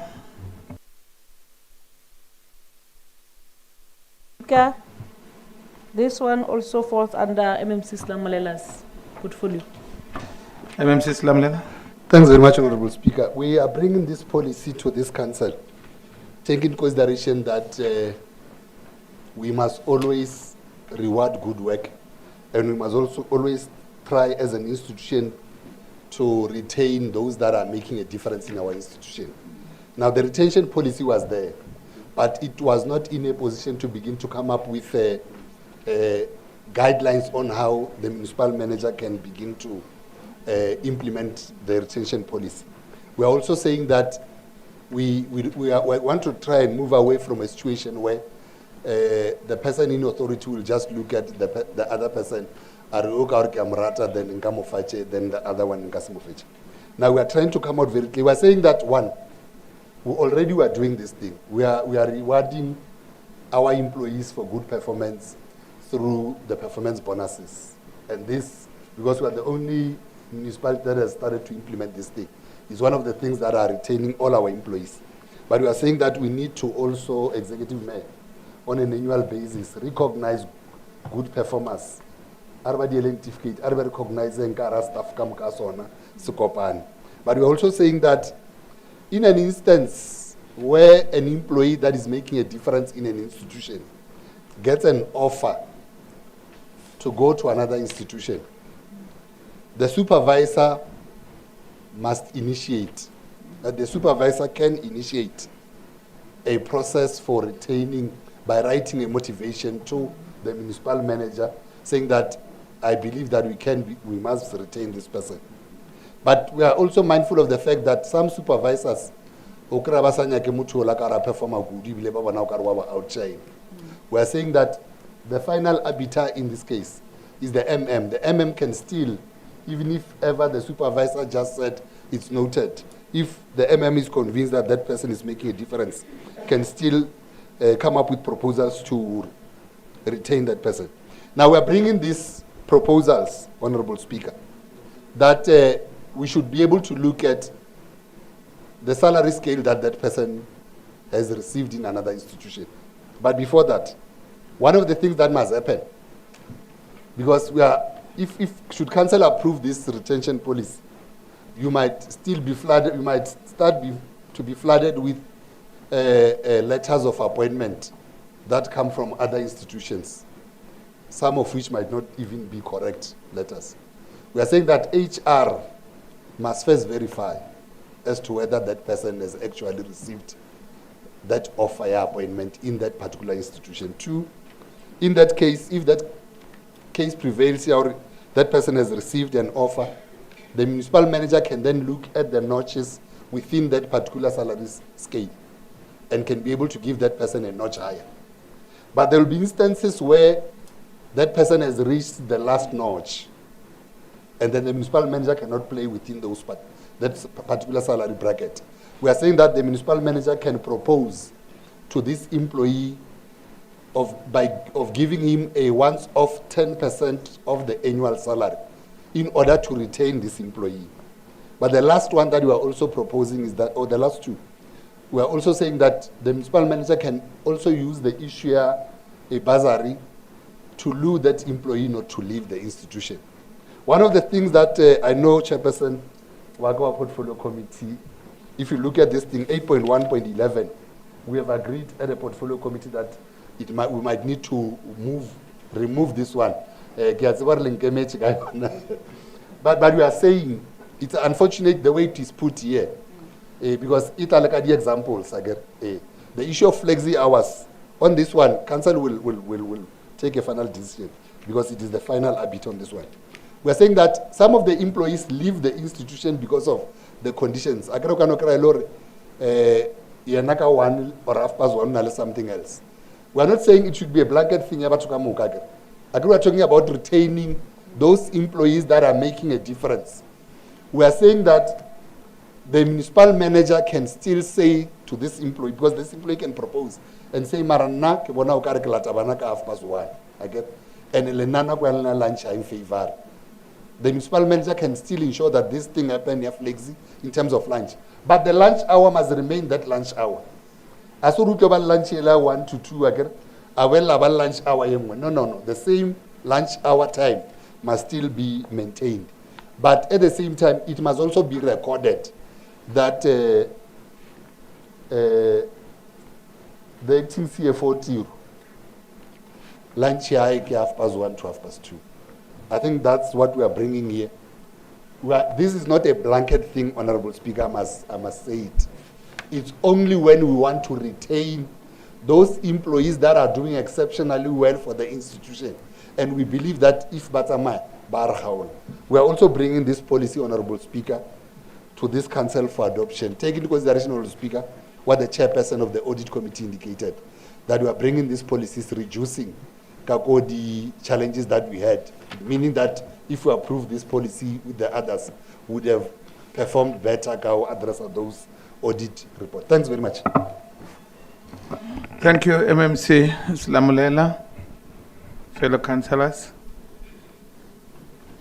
Councillor Chairperson Tavin, can I move for, so can you second the submission? Thanks once again, Honorable Speaker. I rise to second the submission made by MNC, saying Mr. Mulaila, that council consider and approve the reviewed retention policy. Thanks. Thank you very much. Can we move over to item number 7.3.17, deviation for level adjustment for process controller positions? Yeah. Thank you very much. I think this is the last report that MMC Slamulela will be presented on behalf of the Executive Authority. MMC. Slamulelo. Thanks very much, Honorable Speaker. Council will recall that in one of our council meetings, we requested that we defer this report because we wanted to deal with financial implications so that when we come to council, we are very clear in terms of what is it that we are proposing. Council must recall that we indicated that our process controllers are at level 13, which is equivalent to the level of general workers, whilst process controllers are professionals who are also supposed to have particular qualifications and also register with a professional body. Now, we have, in this document, pages 574, from pages 574, made a comparison of two levels. We are saying that for those process controllers who are at level 11, at level 13, if you take them to level 10, the difference is 106,000. But those ones that the two that are at level 12, if you take them to level 10, the difference is 77,000. But we have also gone further to say, let us look at taking those ones that are at level 13 to level 11, because we're trying to look at the finances thereof. And the difference will be 59,000. And those ones that are at level 12 to level 11, the difference will be 30,000.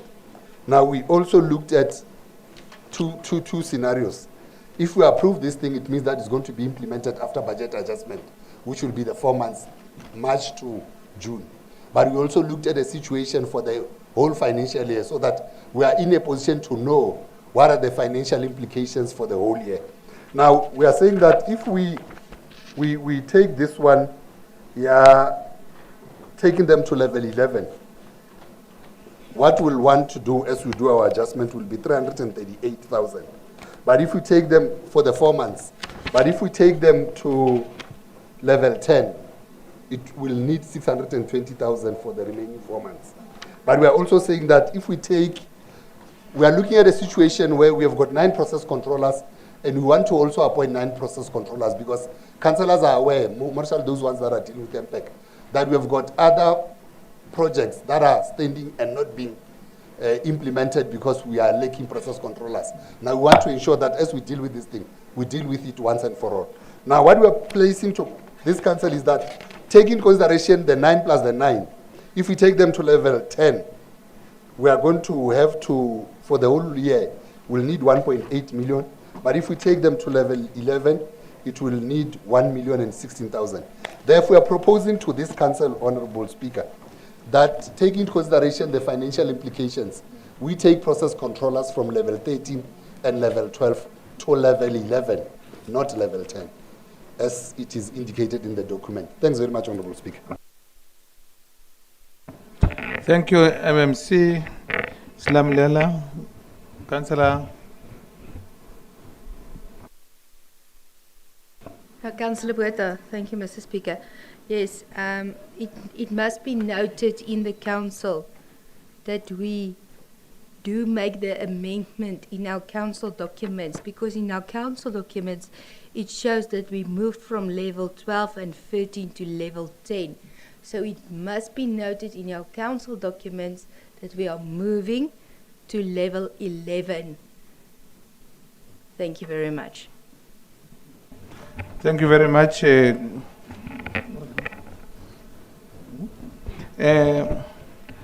Councillor Botha, thank you so much. Can we now, with those additions made by Councillor Botha, move second submission, Councillor Chairperson Machaba? Thank you, Honorable Speaker. I stand here to second all recommendations made by MMC Slamulelo that Council approves the report and it to be implemented after budget adjustment. Thank you. Thank you very much. We are now over on item number 7.3.17. Can we move over to item number 7.3.18, progress on implementation of audit action plan? Thank you very much, Honorable Speaker. I think the two reports, 7.3.8 and 7.3.19, the chairperson of the audit committee was able to deal with these two reports in his report. But if members want to directly zoom into the issues that have been dealt with, particularly the findings of the internal audit, they could just refer to the reports, but they have been properly dealt with by the chairperson. They are also for noting. Thank you. Thank you very much. Councillors, so can we therefore agree that the report is presented for noting? Thank you.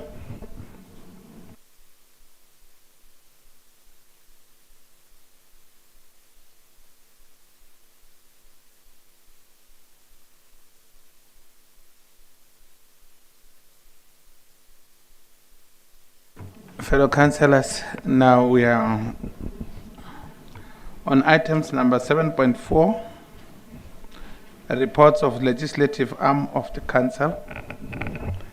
My request 7.4.1, report of the speaker of the quarter ended 31st December 2022. Chairperson Marire. Okay. Thanks, Honorable Speaker. The purpose of this report is for Council to note the report of the Office of the Speaker in terms of the back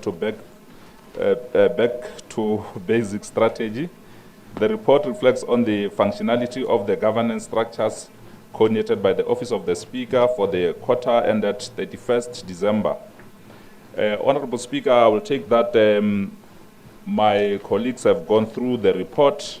On 3.1, holding of council meetings, when you go to the report, you can see that the meetings which have been taken place. The last council meeting was on was held on the 27th of October 2022 and received the quarterly report by the executive mayor. And when we go to portfolio, functionality of Section 79 committees, Council established 7 portfolio committee and 2 standing committees on the 20th December 2021 to play oversight on its executive arm. Furthermore, Council established 1 special committee. You can go through and standing committees. So the functionality of IGR, the Office of the Speaker is mandated to coordinate programs delegated to the Office of the Speaker in the district and report to the Provincial Speakers Forum on quarterly basis. So the following focal areas which are written there. Therefore, Honorable Speaker, we are requesting Council to note the quarterly report of the Office of the Speaker for the period 1st October 2022 to the 31st December 2022. Thank you, Honorable Speaker. Thank you very much, Chairperson Marire Fatan. The report submitted for noting. Thank you so much. Can we move over to item number 7.4.2, report of the whip for the quarter ended 31st December 2022. Thank you, Honorable Speaker. And I acknowledge the Executive Mayor and all protocol observed. I rise to present the report from the Office of the Chief Whip for noting with regard to the activity related to PMT, multi-party, and Chief Whips Forum. Thank you very much. Thank you very much, Chief Whip. The report is noted. Can we now move over to item number 7.4.3, quarterly progress report of Ethics, Rules and Integrity Committee. Councillor Chairperson Masiwilele.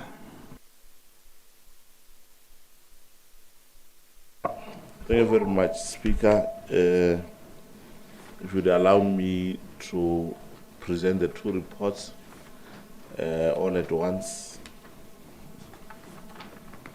Yeah, please do. Our report is on page 655. As always, I would not read out the purpose, the background, but go straight to the recommendation.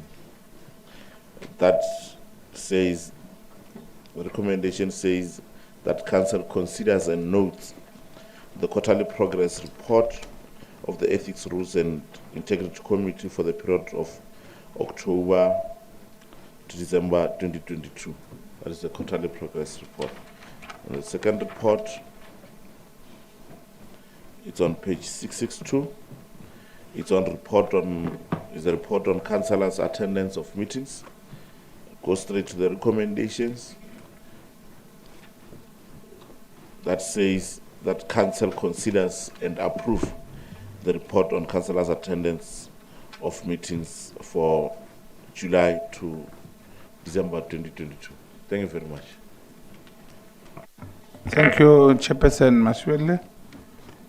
Can we speak to reports that needs approval?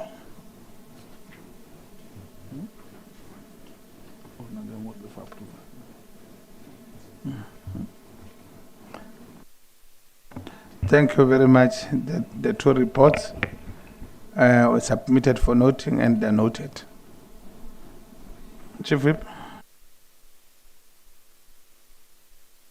Well, I'm not sure, Honorable Speaker, on whether the attendance is only for noting. I think it's a critical matter that talk about councillors' attendance. It's better, and I think it's written that way, that we consider and approve, yes.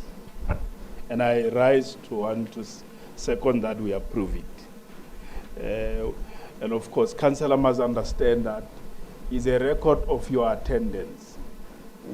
I will urge councillors to look at it on whether it reflects really your attendance in the council. Because you may not change it later when we approve it.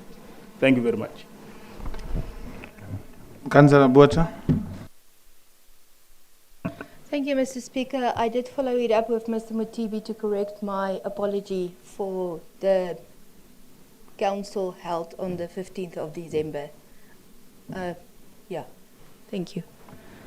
Thank you very much. What Councillor Botha is saying is that she's in one of the meetings that says she was not present. She submitted an apology, and it will be corrected. Thank you. EM. Thank you very much, Chief Whip. Do we have the councillor by the name of Malik Apelati? How about this person has not been attending meetings? According to the records here, we are just, and my worry is that she so far have missed many meetings. If you could just check according to the attendance. I think the chairperson of ethics should at least try to speak to the person. Because even on the previous report, she has not been attending meetings. Thanks. Thank Honourable you. Speaker. Can we... Honourable Speaker, can I follow up on that? Yes. The procedure has to go through the office of the Speaker, so the Speaker has to follow up and send it to ethics. That is the procedure to follow when somebody's not attending meetings. Thank you very much. The office will make follow-ups through the office of the Ethics Committee. Thank you so much. Can we now move over to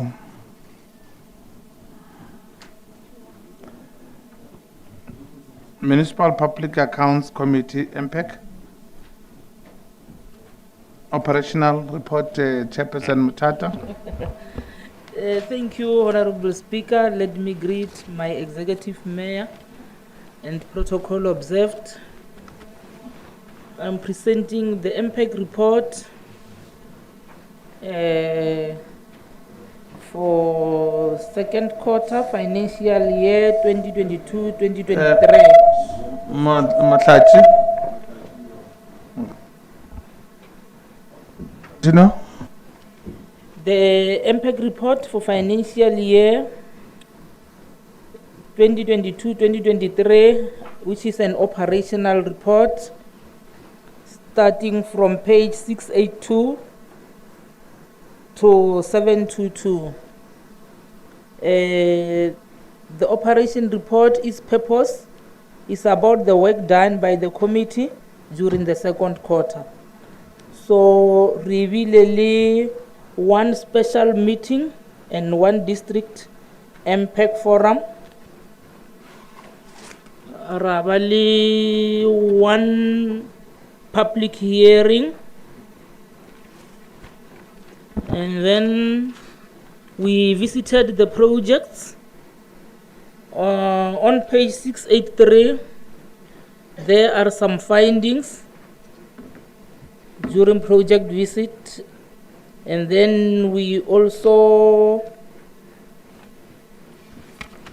on the next page, 684, we have got some recommendations as the committee. On Roman figure number 1, you will that is thorough consultation, not through. Thorough consultation should be done before the projects could be introduced, like DSMME sheti ona le more touching in this council. Le MPK recommend ona mkho. The next Roman figure that the municipality should ensure that the experienced one are the ones that are appointed, and then that the accounting officer should ensure that consultants are properly monitored during at their projects as they are appointed for that, and that the infrastructure services should implement corrective measures like in Khrotuk, Bulatane, Bulatlakomo, WS, and that contractors should be held accountable for the work done. Like go Avon, let them be monitored, and that the IST should explain thoroughly the processes of appointing subcontractors during the introduction and implementation of projects, and that the municipalities should ensure that newly implemented projects interlink to old infrastructure systems. There is it like in Avon WS, that the accounting officer should ensure that departments align the targets during review of SDBIP and budget adjustment. That management should fast track the implementation of internal audit action plan. This report, Rikishjemo Counseling, it needs approval. Thank you very much. Thank you, Chairperson Mtata, for the MPEC report. EM. Thank you very much, Honorable Speaker. Let me take this opportunity to welcome the report as presented by MPEC and also appreciate the good work that is done by MPEC, and indicate here that we are going to ensure that the recommendation made by MPEC would then be implemented. Thank you. Therefore, the submission made by MPEC Chairperson on the approval part is done, so it's approved. Can we go over to item number 7.4.6, Community Services Portfolio Committee Quarterly Report from October to December 2022?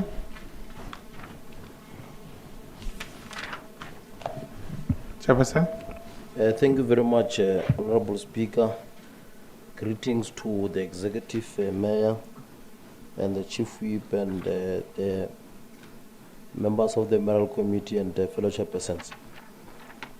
The purpose of this memo is to submit the second quarter report of the Community Services Portfolio for noting by Council. Speaker, I will skip the background with the view that honorable members are able to read. I will go straight to the recommendation that the council note the 2022 and 2023 second quarter performance report of the community service portfolio. I think the report is also attached there, Speaker. Thanks. Thank you, Chairperson Devisi. The report is noted. Can we now move over to item number 7.4.7, Sports, Arts and Culture Portfolio Committee Quarterly Report, October to December 2022. Chairperson Machava. Thank you, Honorable Speaker. Our report is attached, is on page 275 to 276. Honorable members have already read that. Item number 6 on page 274, we are here to allow council to note the report. Thank you very much. Thank you very much, Chairperson Machava. The report is noted. Can we now move over to item number 7.4.8, Development, Planning and Environmental Management Services Portfolio Committee, Quarterly Report from October to December 2022. Chairperson Mariji, Walfata. Thanks, Honorable Speaker. The purpose of this memo is to submit the second quarter report of the Development Planning and Environmental Management Services Portfolio Committee for noting by this council. Therefore, we request council to note the 2022-2023 second quarter performance report of the Development Planning and Environmental Management Services Portfolio Committee. Thank you very much, Honorable Speaker. Thank you so much, Chairperson Ralfatan Mariri. The report is noted. Can now move over to item number 7.4.9, Corporate Services Portfolio Committee Quarterly Report, October-December 2022. Thanks very much, Honorable Speaker. Chairperson Mutavin. Thanks very much, Honorable Speaker. Our report is in page 734 to 741. Allow me to go straight to recommendation that the Council note 2022-2023 second quarter performance report of the Corporate Service Portfolio Committee. Thanks. Thank you very much, Chair. The report is noted. Can we now move over to item number 7.4.10, Finance Portfolio Committee Quarterly Report from October to December 2022. Yeah, thanks very Chairperson much. Shoshi. Thanks very much, Honorable Speaker. Our report is on page 742 to 745. The report of Finance Portfolio Committee Chairperson for second quarter is submitted for this council, for council to note it. Going straight to the recommendations, as we assume that we have read the report, we submit, Chair, that this council note this report. Thanks very much. Thank you so much, Chairperson Shoshi. The report is noted. Can we now move over to item number 7.4.11, Strategic Executive Management Portfolio Committee Quarterly Report, which is from October to December 2022. Chairperson Pugube. Thank you very much, Honorable Speaker. Greetings once more. I rise here to present the SAMS Portfolio Committee report for the period from October to December 2022. It is from page 746 to 749. The purpose, therefore, is to submit the memo of the second quarter report of the Strategic Executive Management Services for noting by Council. So, Honorable Speaker, I will not go through the report word by word, as I take councillors had adequate time to go through it. So, therefore, I'll move straight to the recommendations. As the SAMS Portfolio Committee, we recommend that Council note that 2022-2023 second quarter performance report of the SAMS Portfolio Committee. Thank you very much. Thank you, Chairperson Pukube. The report is noted. Can we now move over to item number 7.4.12, Infrastructure Portfolio Committee Quarterly Report, October to December 2022. Chairperson Masewa. Thank you, Honorable Speaker. The purpose of this memo is to submit second quarter report for the Infrastructure Service Portfolio Committee for noting by Council. Straight to recommendation. The Council knows 2022-2023 second quarter performance report of the Infrastructure Service Portfolio Committee. Report is attached. Thanks. Thank you very much. The report is noted. Can we now move over to the following items, which is item number 8, 9, 10, and 11, 12, where we don't have, not applicable all of them, which I'm referring here to questions of which notice has been given, not applicable, motion deferred from previous meetings, as well as the new motions, as well as deputations we don't have, as well as the petition. Can we now move on to last item, item number 13? But before I go to item number 13, I would just once more like to really apologize once more for the confusion we had at the beginning of this council.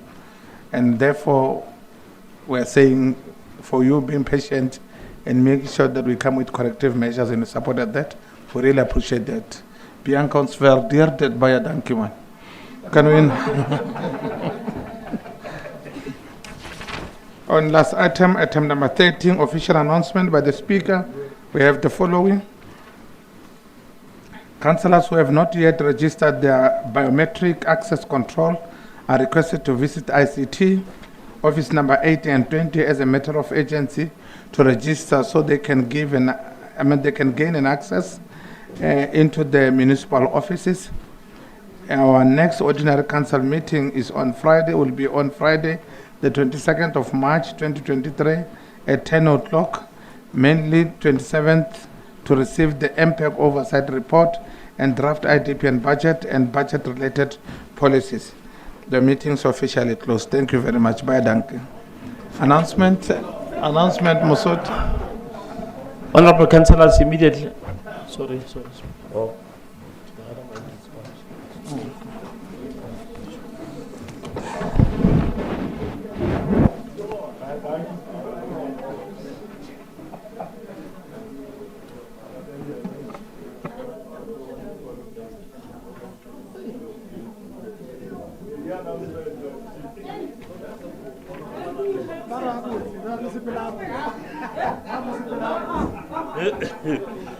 Honorable Councillors, there's lunch that has been prepared in the function room. Thank you very much.